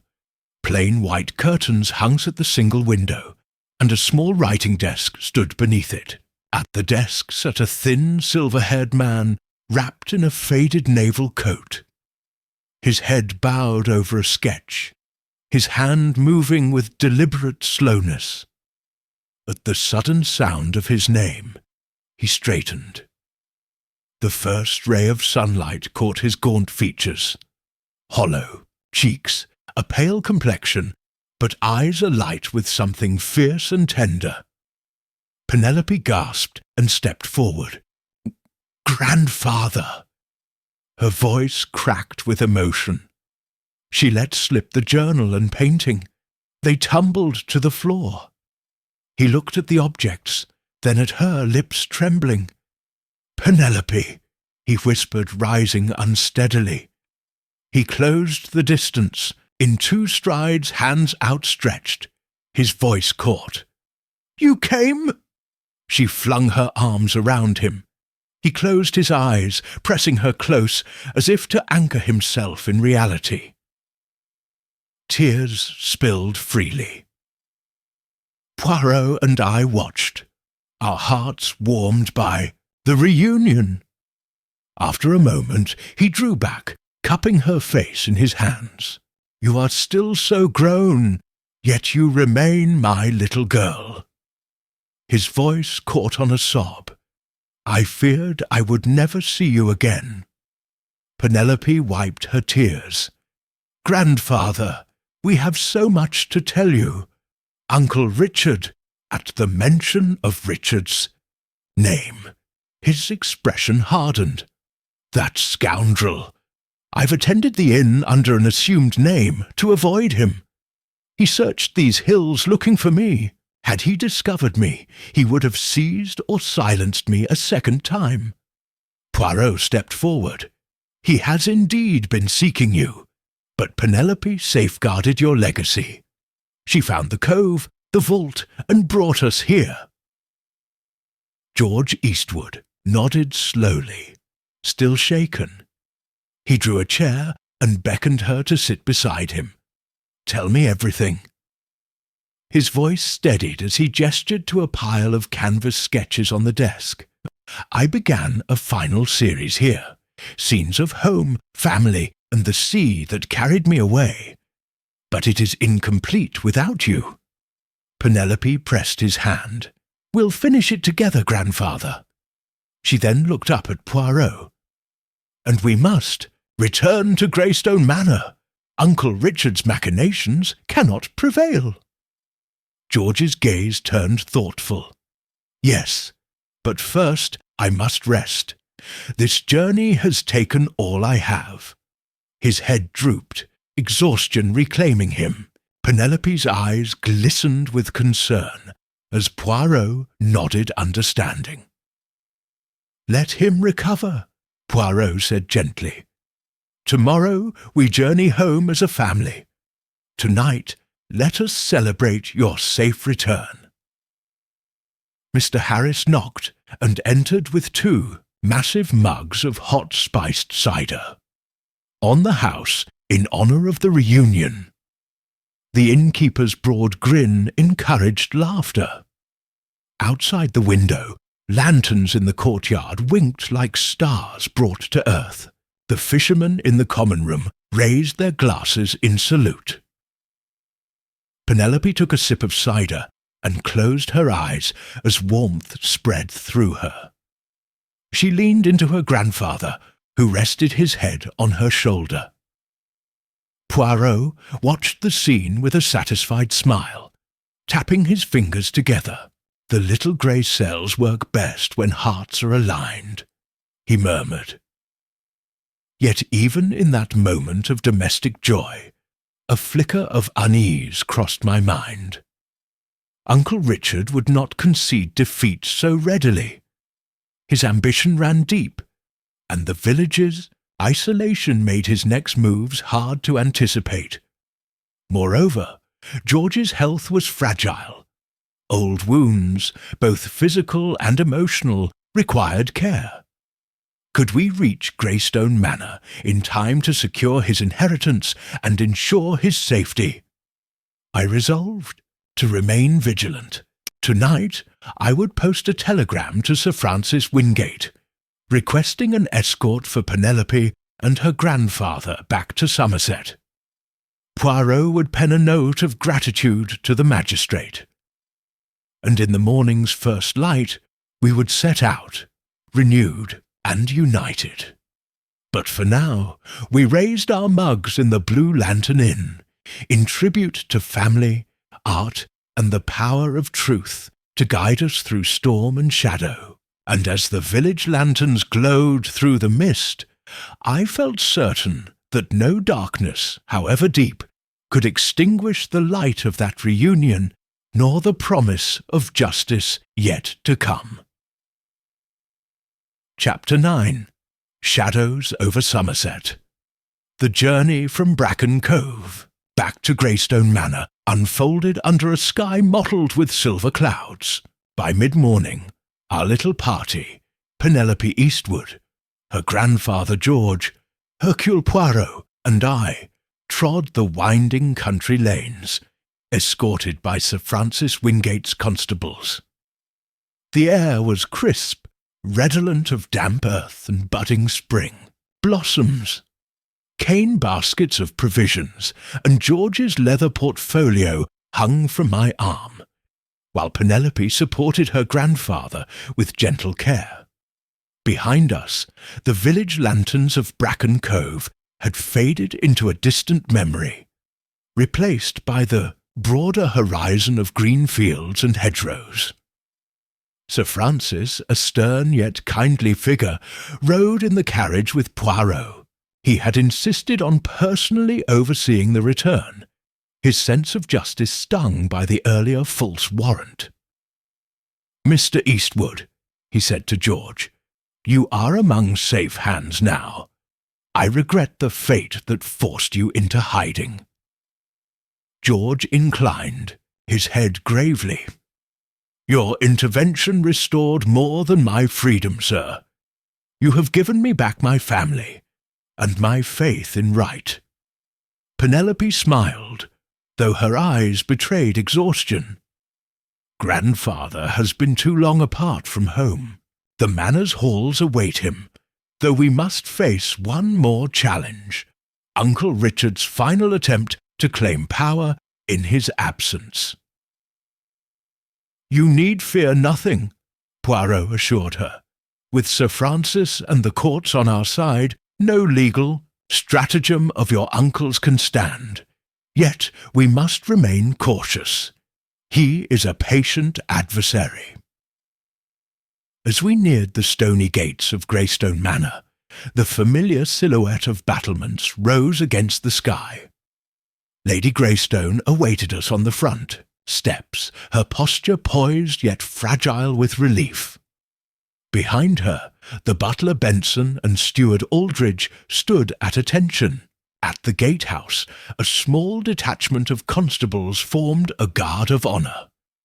When Penelope and George came into view, Lady Greystone hurried down the steps, leaving Poirot and Sir Francis to dismount. Mother and daughter embraced with quiet sobs. George stopped short, appraising the familiar facade. "Home," he whispered, voice trembling. "It is good to see it again."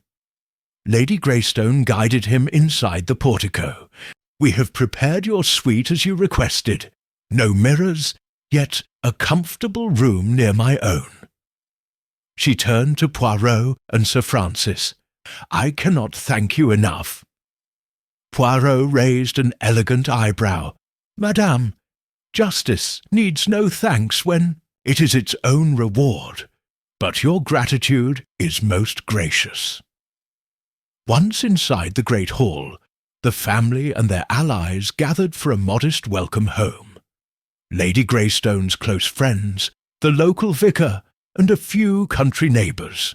None bore the overt deference shown to Uncle Richard. The air hummed with curiosity and relief.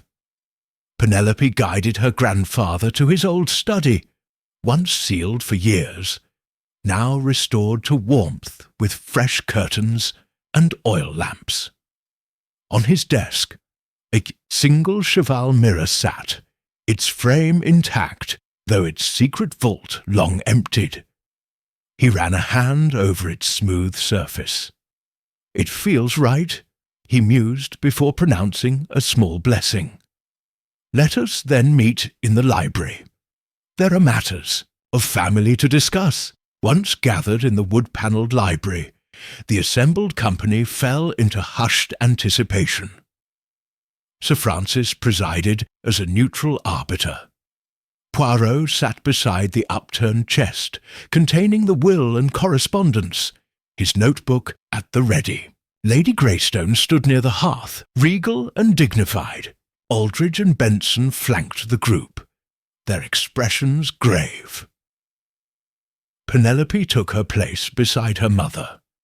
George, leaning on a carved oak desk, cleared his throat.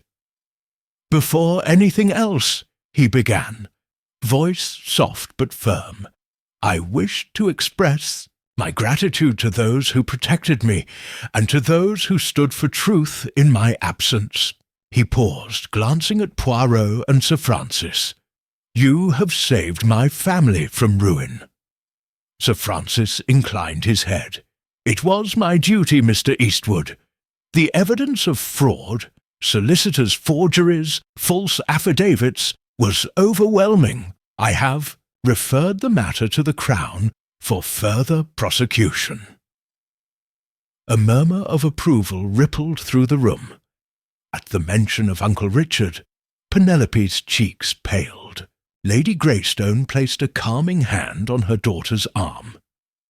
"He will answer for his deeds in due course," she said. "But what of your final wishes, George?" George unfolded a yellowed letter from his coat pocket. Its seal bore the family, crest in wax. "This," he said, handing it to Penelope, "is my codicil. I wrote it upon landing in Bracken Cove. It amends my earlier will, leaving my personal estate, my art collection, and the contents of my sanctuary vault to Penelope, alone. Yet I recognize now that a legacy must be shared." He looked to his daughter, and then to Lady Greystone.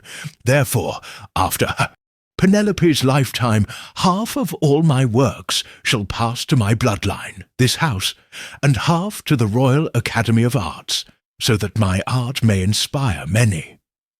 Penelope's eyes brimmed. "Grandfather!"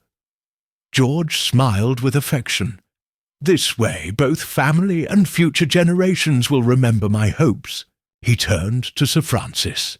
"Your Honour, I request that this codicil be added to the record." Sir Francis accepted the letter, nodding solemnly. "It shall be executed at once." He handed it to Mr. Penfold, the clerk. Poirot, observing the scene with satisfaction, tapped his notebook closed. "The legal foundation is thus complete. Yet one final loose end remains. Your health, dear friend." He addressed George. "You have endured much, and the strain remains in your constitution. If you will allow, I shall recommend a regimen of rest, gentle seas, and family company to restore your strength." George inclined his head gratefully. "Your counsel is as valuable as your deductions, Monsieur Poirot." He turned to Penelope. "My dear, I look forward to painting here once more, with you by my side." Penelope threw herself into his arms once more, tears of joy glistening. "Oh, grandfather!" The library's heavy silence dissolved into warm applause. The vicar offered a short blessing for health and happiness, and Lady Greystone invited everyone to the dining hall, where a celebratory luncheon awaited. Outside, the sky had cleared, and pale sunlight filtered through stained-glass windows. As guests departed or made cordial farewells, Poirot and I found ourselves alone in a corner of the drawing-room. He regarded me with that familiar blend of gravity and amusement. "Hastings, do you realize we have come full circle? From London to Greystone, to the sea and back again. Yet the truth prevailed at every stage." I nodded, recalling each twist of the case. The cipher hidden in sketches, the vault beneath the fountain, the cottage by the Avon, the false arrest, and the sanctuary in the cliffs. It has been quite the odyssey, Poirot, and yet no one could tell the story quite like you.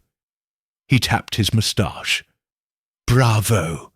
But it was your steadfast courage and Mademoiselle Eastwood's devoted perseverance that brought clarity to the riddle. My little grey cells are but the instrument."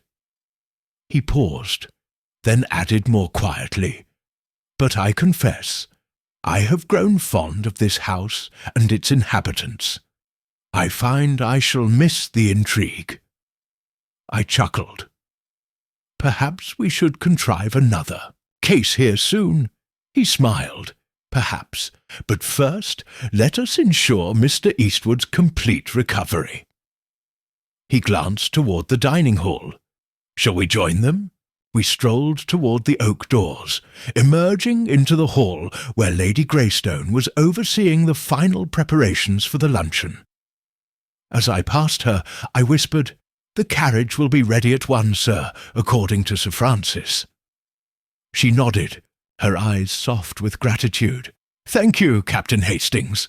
At precisely 1 o'clock, Penelope, George, and Lady Greystone took seats in the family carriage bound for Bracken Cove on a second, more leisurely visit to secure the contents of the sanctuary vault and recover any additional works of art. Poirot and I followed in the motor car, ensuring safe passage and providing scholarly company for Lady Greystone. As the horses trotted away from the manor, its towers receded until only a graceful silhouette remained against the rolling Somerset hills. From the hilltop, I glanced back at Greystone Manor, its windows gleaming in the sunlight, its secrets laid bare, and felt a profound satisfaction. The mystery had tested our resolve, but in the end, justice and love had prevailed. And as we drove toward the coast once more, I knew the bonds forged on this journey, between grandfather and granddaughter, between detective and companion, would endure long after the final canvas was hung and the last page of the journal was read. The mystery of the sketchbook was solved, yet its echoes would linger in the corridors of both family and heart. Chapter 10. Return to the Sanctuary. A brisk sea breeze greeted us as we set out once more toward Bracken Cove, the carriage's wheels crunching over the gravel drive of Greystone Manor. Penelope sat beside her grandfather, George Eastwood, cradling the rolled canvas of his final masterpiece beneath a tartan blanket. Lady Greystone and Sir Francis Wingate filled the rear seat, while Hercule Poirot and I rode in the motor car behind, our eyes fixed on the winding coastal road that led down the cliffs. The sky was high and blue, and the morning sun cast long shadows on the gorse-strewn dunes. All seemed peaceful, yet the memory of Uncle Richard's treachery reminded us that danger could lurk even in tranquillity. When the carriage drew within sight of the Blue Lantern Inn, its pale walls glimmering in the sunlight, a small crowd had gathered at the jetty, fishermen mending nets, children skipping stones, and curious villagers craning their necks. The inn's sign swung lazily above the door, and a plume of smoke rose from the chimney. Despite the villagers' polite smiles, Poirot's keen gaze scanned each face for signs of unease. He leaned toward me, whispering, "They are pleased to see our party, Hastings, but prudence suggests we secure the sanctuary before any rumours can spread." Penelope slid from the carriage, her skirts brushing the sand. Grandfather's works must not fall into the wrong hands. George followed, steady yet still pale from his recent ordeal. Lady Greystone and Sir Francis stepped down as well, exchanging cordial greetings with the landlady and Mr. Harris, the landlord. The villagers murmured their delight at seeing George again, but at the edge of the jetty stood two unfamiliar figures, a portly man in a dark suit and a stern-faced constable. They bore official badges and carried sealed documents that glinted in the sunlight. My heart sank. Uncle Richard's final gambit was already in motion. As our party assembled, the suited man approached Lady Greystone with an air of ceremony. "Lady Greystone," he announced, "I represent the Crown's interest under a new commission. We require access to any private vaults or caches on this property for inspection and cataloguing." His eyes flicked to George and Penelope. "It is imperative that any materials, including canvases, journals, and crates, be surrendered to our custody immediately." A hush fell over the gathering. Sir Francis stepped forward, his expression grave. "On what authority do you make this demand? The will and codicil issued by Mr. Eastwood grant him and his heir, Miss Eastwood, sole control of his works. No court order has been presented." He produced a writ bearing the Crown's seal and the magistrate's signature. "This, sir, appears void without proper context. It seems your commission may have been procured under false pretences." The dark-suited man's face tightened. "I assure you, sir, my commission is legitimate. But these orders do not originate from Mr. Eastwood himself." He turned to Penelope. "Miss Eastwood, I must insist for the Crown's record that you accompany us to the vault at once." The two men produced handcuffs shackled to a stout clevis. The villagers gasped, and murmurs rippled through the assembly.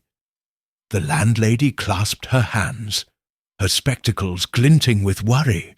It was as though Uncle Richard had anticipated our return, and arranged a royal decree to seize the sanctuary's contents by pretext. Poirot moved swiftly, rising from his seat. "Monsieur," he said, bowing with crisp politeness, "the law permits search and seizure only under a valid warrant, endorsed by a sitting magistrate. We have no such warrant before us. I must challenge your authority to invade private property and seize personal effects." His voice, quiet yet steely, carried the weight of unwavering logic. The constable's hand hovered over his holster. "But state your business, detective," he growled. "If you obstruct, you will be arrested for contempt." Poirot lifted his cane, rapping its tip lightly on the cobblestones. "Gentlemen, you have arrived under a cloak of legitimacy, but your commission lacks the necessary date and jurisdiction. I invite you to present a judicial warrant signed by Sir Francis Wingate himself." Sir Francis, still standing beside Lady Greystone, offered a nod of support. Caught between his own show of authority and the magistrate's sanction, the dark-suited man's shoulders sagged. He shuffled the documents, scanning them again. After a tense moment, he muttered, I believe there is an oversight. Please allow me to verify with my superiors." He backed away, motioning to the constable to stand down. The crowd exhaled collectively, and villagers exchanged relieved glances. Penelope gripped my arm with a shaky smile. George placed a comforting hand on her shoulder. "They will not return," he said softly, though his own eyes searched the horizon as if expecting Uncle Richard's yacht to appear offshore. "We must work swiftly before another legal challenge arises." He straightened, his remaining vigour apparent in the flush of determination on his cheekbones. Sir Francis addressed the gathering. "Lady Greystone, may we proceed to the sanctuary? I shall escort you personally, with a proper warrant drafted, here and now." He unrolled a fresh document from his coat pocket and began to inscribe the necessary details. As he did so, Poirot whispered to me, "Hastings, fetch the crates from the boat and bring them ashore. I shall accompany Sir Francis into the vault. We must inventory the contents in plain sight of witnesses." I nodded and hurried toward the launch, where 2 wooden crates marked Oblivio and Arte Completa lay secured. The tide was low, leaving the boat beached on firm sand. With the help of a pair of burly fishermen, whom I quietly reminded of the constable's dubious commission and Monsieur Poirot's involvement, we hoisted the crates onto the jetty. The wood was damp but solid, the stenciled letters clear and unmistakable. As the crates thudded onto the planks, the landlady bustled forward, offering blankets to protect George's painting and journals from the salt air. Sir Francis, having finished the warrant, invited Lady Greystone, Penelope, and George to follow him along the beach toward the cove. The village watchers formed an impromptu procession. Curious children tumbled after us, fishermen paused their labours, and the landlady clung to her apron, tears of righteous anger in her eyes. At the mouth of the cave, flooded now to half its height, we paused, and Sir Francis read aloud the warrant, signed and stamped, granting lawful access to the sanctuary vault for the purpose of securing personal property belonging to George Eastwood and his heir. The legal formalities completed, he pushed past the tide line and stepped onto the pebbles. The salty wind whipped around us as we entered the narrow passage, its natural arches echoing with the distant rush of waves. At the top of the stone steps, the lanterns we carried glimmered across the vaulted chamber. Beside the desk, the crates waited. Poirot and Sir Francis exchanged nods, then bent to open the first box. I stood beside Penelope, handing her the painting and journals so she could carry them safely. Within the crates lay the folded canvas of the moonlit seascape, the portfolio of studies, the leather satchel containing George's letters, and a stray packet of dust-covered sketches, scenes of family life George had concealed until Penelope's return. Each object bore the unmistakable lettering G.E.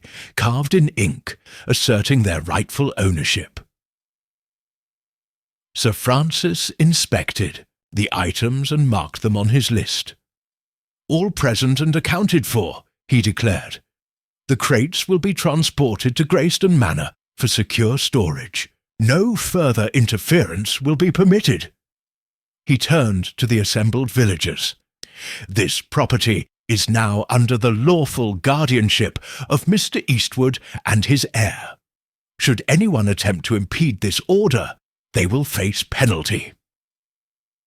The villagers cheered, and a chorus of voices rose in approval. The landlady wiped her eyes, mouthing, "Well done!" The fishermen raised their hats. I caught Mr. Harris's eye and gave him a respectful nod. He returned it with a small, grateful smile.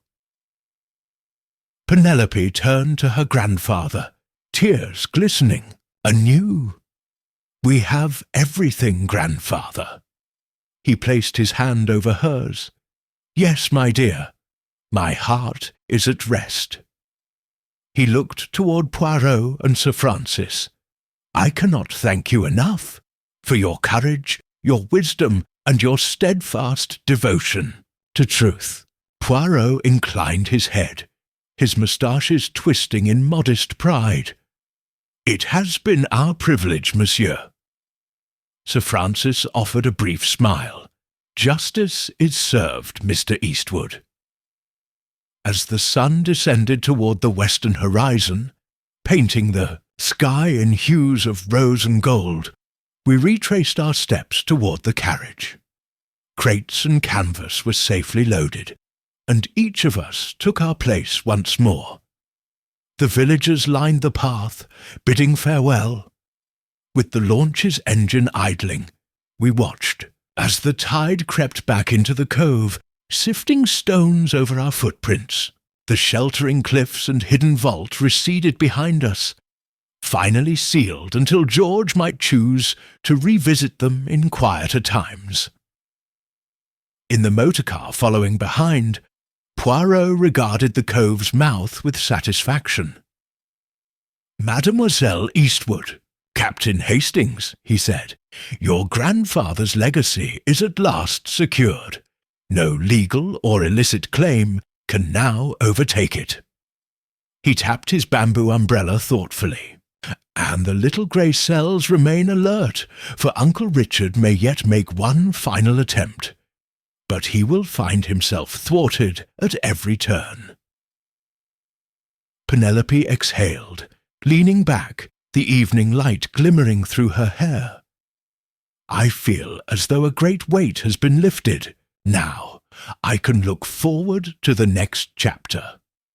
Grandfather's painting, the restoration of the manor, and our lives beyond this mystery." She smiled at George, who returned the gesture with gentle affection. As the caravan wound its way up the cliffside road, I glanced back at Bracken Cove's quiet inlet, its secrets reclaimed, and its darkness dispelled by the light of justice. And though more challenges awaited us on the road to restoration, I knew that, with Hercule Poirot's brilliance and Penelope's steadfast heart, no shadow could endure for long. The sanctuary's treasures sailed safely toward home, heralding a future bright with art, family, and the enduring triumph of truth. Chapter 11. The Reckoning at Greyston. The late afternoon sun gilded the turrets of Greystone Manor as our carriage trundled up the gravel drive, laden with the rescued crates and George Eastwood's treasured works. Inside, Penelope sat beside her grandfather, who gazed upon the familiar stone facade with a quiet awe, his fingers brushing the leather portfolio. Behind them, Lady Greystone and Sir Francis Wingate exchanged relieved glances. In the motor, car following closely, Hercule Poirot and I readied ourselves for the final act, confronting Uncle Richard and laying to rest once and for all his attempts to supplant George's legacy. We descended from the carriage on the manicured lawn. Beneath the portico, Benson and Aldridge stood at attention, while a contingent of constables discreetly lined the entrance, summoned at Poirot's behest for both security and ceremony. The great doors swung open, revealing the wood-panelled hall where the family and their allies would gather. At the far end, Uncle Richard waited, flanked by his remaining solicitor, now disbarred but still defiant, and a smattering of hired retainers whose loyalty to him persisted despite his disgrace. "Uncle," Richard's tall figure cut an imperious silhouette against the dim interior. His dark coat was buttoned too tightly, his jaw set in rigid determination. When our party entered, he inclined his head curtly. "Welcome home, Cousin Penelope. I see you have recovered much of grandfather's property." Penelope stepped forward, her posture composed. "All that is rightfully ours, Richard. Your claims have been nullified. Today, I invite you to witness the restoration of what you tried to steal." Her voice echoed through the hall, carrying both dignity and challenge. Lady Greystone touched Penelope's arm gently. "My dear, let us proceed to the library for the formal accounting."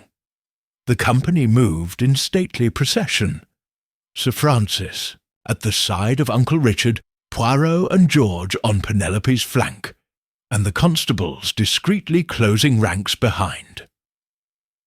In the library, the long table was laid with parchment, ink, and quill. Penfold, the clerk, sat ready, alongside a representative from the Royal Academy of Arts, invited as a neutral observer to witness the transfer of George's works in accordance with his codicil. At the table's head, Sir Francis began to read aloud the codicil stipulations, half of George Eastwood's personal collection to remain with the family, half to be held by the Academy. He then outlined the inventory compiled at Bracken Cove, itemizing the rescued paintings, sketches, journals, and the final magnum opus. Uncle Richard's face darkened with each item named. He leaned toward his solicitor, whispering, but Sir Francis quelled him with a steely glance. "Mr. Greystone," the magistrate said firmly, "you may speak when invited, but I advise against further obstruction." At this, the hired retainers, witnesses to the proceedings, shifted uneasily. The moral tide had turned against their erstwhile patron. When the reading concluded, Sir Francis rose. "By authority of this document, and by the law of this land, each item listed is now vested in its rightful place as per Mr. Eastwood's wishes. Let it be recorded that no further challenge shall stand." He handed the quill to Penfold, who signed and sealed the registry. Penelope then dipped the same quill in ink and signed her name beside her grandfather's, symbolizing the bond between artist and heir. Uncle Richard rose, eyes blazing. "This is a travesty of justice. I demand recompense for my investments in the estate." "Investments?" Penelope interrupted, glancing at her grandfather. "Could you remind us, Richard, of the funds you claimed to invest after making off with my grandfather's sketches and my family's documents?" Poised as ever, Poirot produced the steward's ledger. "Here are the entries you requested, monsieur. Original records of transfers between your account and the estate. They show no trace of personal investment on your part, only withdrawals, hidden under false invoices." He tapped the pages. "You fabricated debts to justify your intrusion." Uncle Richard's hands trembled. He glanced at his solicitor, who met his gaze with sympathetic resignation. The assembled witnesses, including the Academy's representative, murmured among themselves. The retainers looked to each other, then edged away. Sir Francis leaned forward. "Mr. Greystone, you stand accused of fraud, forgery, and conspiracy. I will refer these records to the Crown Prosecutor for indictment. Until that time, you remain under house arrest at Greystone Manor." He signalled to the constables who stepped forward to flank Uncle Richard. Lady Greystone covered her mouth in shock. Penelope's eyes glistened, not with triumph but relief that her cousin's reign of intimidation had ended.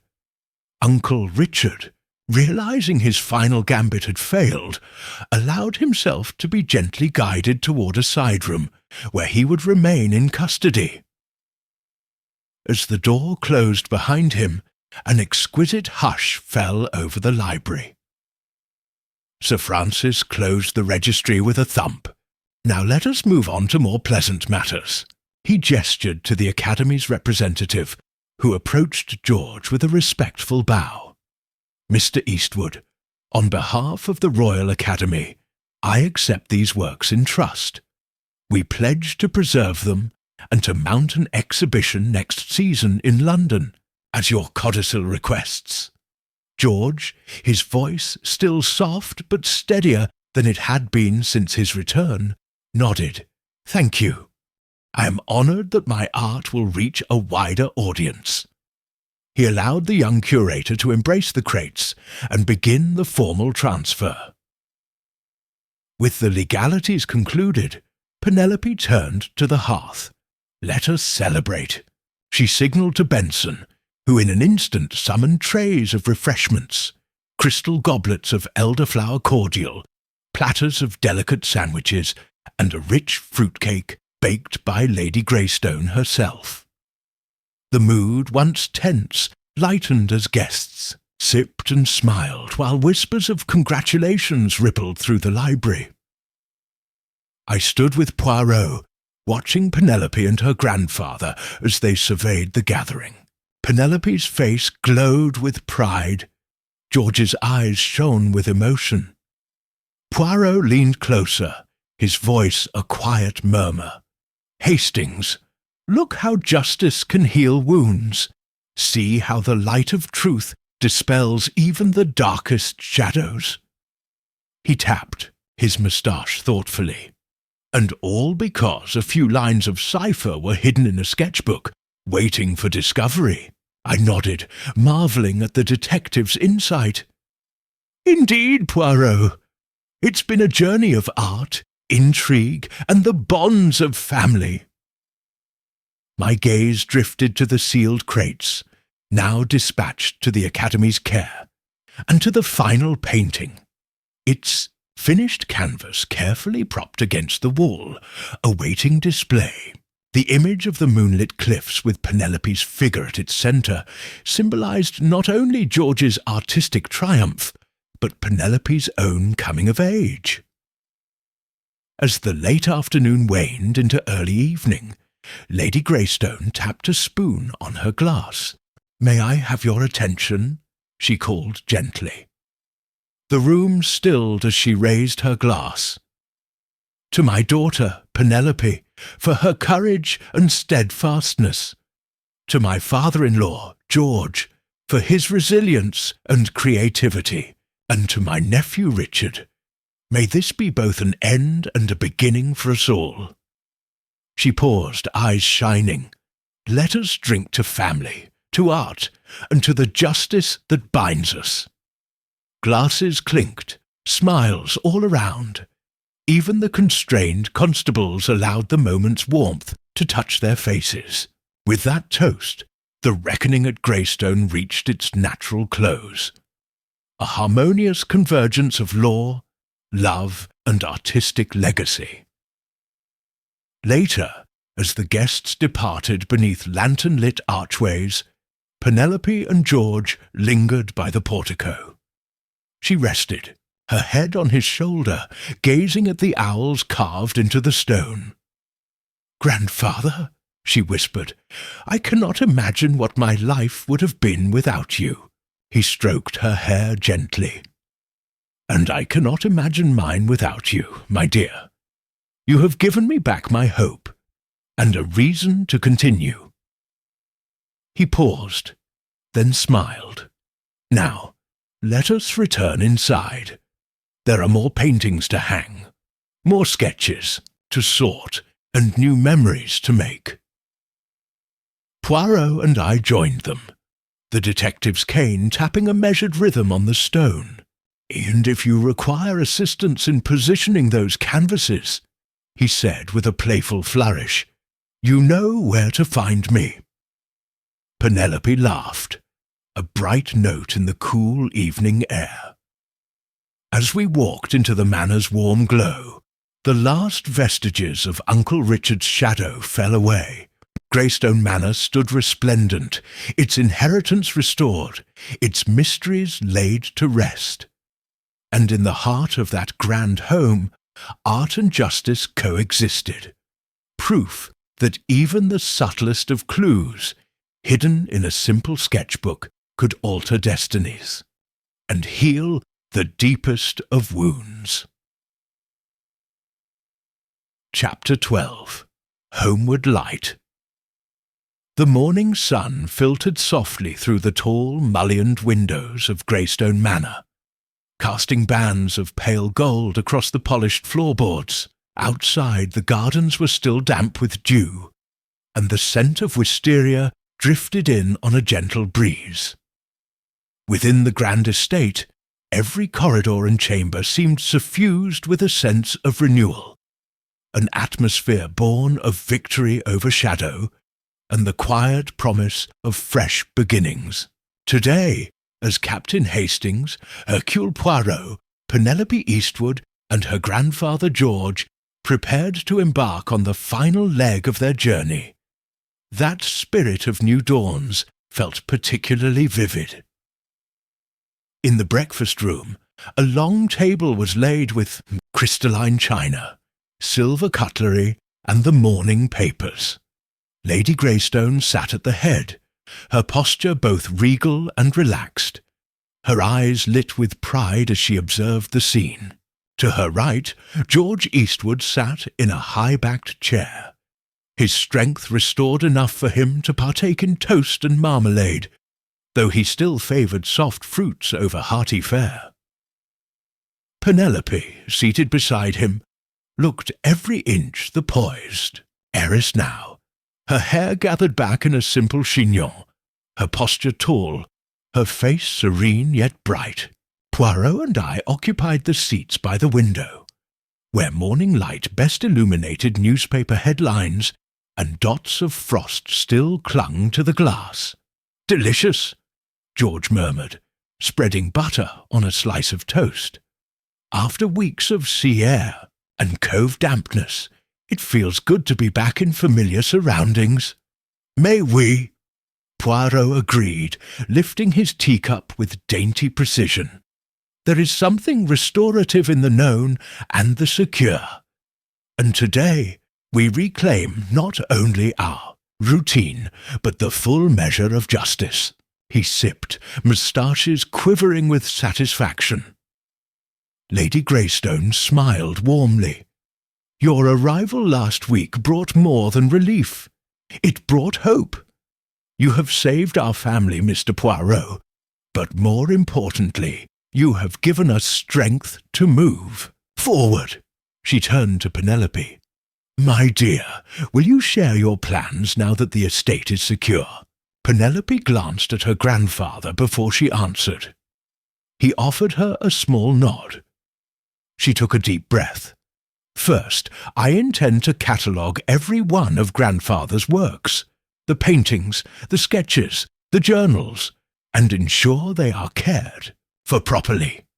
We will host a public exhibition at the manor, inviting the community to see how art can endure beyond tragedy." She paused, smiling at the thought. "And then, I hope to establish a small studio here, where grandfather and I can paint together and perhaps even teach local children the fundamentals of drawing and composition." George's face lit with pride and gentle emotion. "It has always been my dream to foster creativity in young minds. In hiding, I regretted that I could not share my passion. Now, with my dear Penelope by my side, we shall turn these halls into a place of learning and beauty. You see," Lady Greystone said, raising her cup, "you have already begun to shape Greystone Manor's future." Poirot tapped his saucer with his spoon. "And what of you, Hastings? Will you remain as our chronicler and occasional assistant in artful matters, or will you return to your military life?" I offered a half-smile. I've grown rather fond of these rolling Somerset hills and the kind hospitality of the Greystone household. But duty calls. I expect my regiment will require my presence soon, though, if invited, I might return for Penelope's exhibition opening. At the very least, Poirot said with a twinkle, you shall need to attend the vernissage. After all, it is your own narrative that we have co-authored, a testament to loyalty, courage, and unwavering friendship. George chuckled softly. Indeed, Arthur, how many detective stories have you read, only to find yourself in one? He rapped the side of his cup. Let that be our toast, to friendship, to art, and to the mysteries that lead us home. Glasses clinked, and the final touches of breakfast were swept away. Before departing, Lady Greystone stepped outside onto the terrace, inviting us to join her. There, beneath early sunlight, a small group of villagers and staff had gathered. Gardeners in their green jackets, the landlady from Bracken Cove, and several local schoolchildren bearing easels and sketchpads. Their presence spoke volumes. The story of Greystone's trials and triumphs had inspired even those beyond its walls. Penelope waved to the children. I promised I would teach you a lesson in plein air painting, she called. May I? The children erupted in cheers and scattered to their positions around the terrace. Penelope moved among them, offering gentle guidance on perspective and light, how to frame a tree branch against the sky, how shadows anchored objects to the ground, how to let imagination guide the hand. George watched with tears glistening in his eyes, his heart swelling as he saw his legacy take root in young hearts. Poirot and I stood to one side, enjoying the spectacle. Look at that, Poirot murmured. She has my little grey cells in perfect balance with a generous heart. He sighed in contentment. It is a rare case when the detective's work ends not with applause, but with the quiet satisfaction of lives uplifted. I nodded, watching Penelope hold a child's hand as she sketched a rose bush. Well said, Poirot. I think this is our finest resolution yet. Soon noon approached, and our party prepared to depart. Sir Francis Wingate arrived in his carriage, awaiting to convey Poirot and me back to London. We bade a fond farewell to the Greystone family. Lady Greystone embracing her daughter, George clasping my hand with a gentle squeeze, and Penelope brushing a kiss upon Poirot's cheek in gratitude. I shall come, Poirot said softly, for the opening exhibition, and I await to see your final masterpiece, Monsieur Eastwood, the one that began this entire adventure. He smiled broadly. Perhaps we shall have another mystery in those paintings. George chuckled. Only if they hide another cipher. Penelope laughed, linking her arm in mine. Come, Captain, let us send the coach on its way and then wave goodbye. We climbed into Sir Francis's carriage and rolled down the Grand Drive, passing beneath the portico where the banner Eastwood Exhibition opening May 7th had been discreetly unfurled. The manor's silhouette receded, its towers bathed in light, windows reflecting optimism and grace. As we turned onto the main road, I looked back at the estate's quiet dignity. In my heart, I carried the memory of ciphered sketches, secret vaults, hidden caves, and a determined young woman who refused to abandon her grandfather's truth. Greystone Manor had witnessed deceit, betrayal, and danger, but also courage, loyalty, and the redemptive power of art. Sir Francis tipped his hat at Poirot. "I trust your travels back to London will be uneventful." Poirot pressed his fingertips to his lapel in a mock salute. "Ah, but a detective's voyage is never without interest. Though I confess, this journey's calm shall be welcome." I leaned toward Poirot. "Perhaps the next case can wait for a fortnight." "Agreed," he said with a dramatic sigh. "First, tea at my flat, then a proper rest, and then, perhaps, the world will require our services once more." He removed a small notebook from his pocket, inspected it, then tucked it away. "But for now, Hastings, the great mystery of family, art, and inheritance is at last complete." The carriage rumbled on through the gentle countryside, leaving behind the beloved halls of Greystone Manor, and as the sun dipped toward the horizon, painting the sky with rose and lavender, I realized that the true treasure uncovered in this tale was not the hidden vaults or secret wills, but the bonds forged in adversity, the link between granddaughter and grandfather, detective and companion, and the enduring promise that, when light and truth align, no cipher can remain unsolved, no heart undetermined, and no family undone. Thus, with the final chapter written in courage and compassion, the saga of Hercule Poirot and the clue, hidden in the sketchbook, reached its gentle close, leaving behind not merely answers, but the affirmation that love, artistry, and the indomitable human spirit will always prevail against the shadows.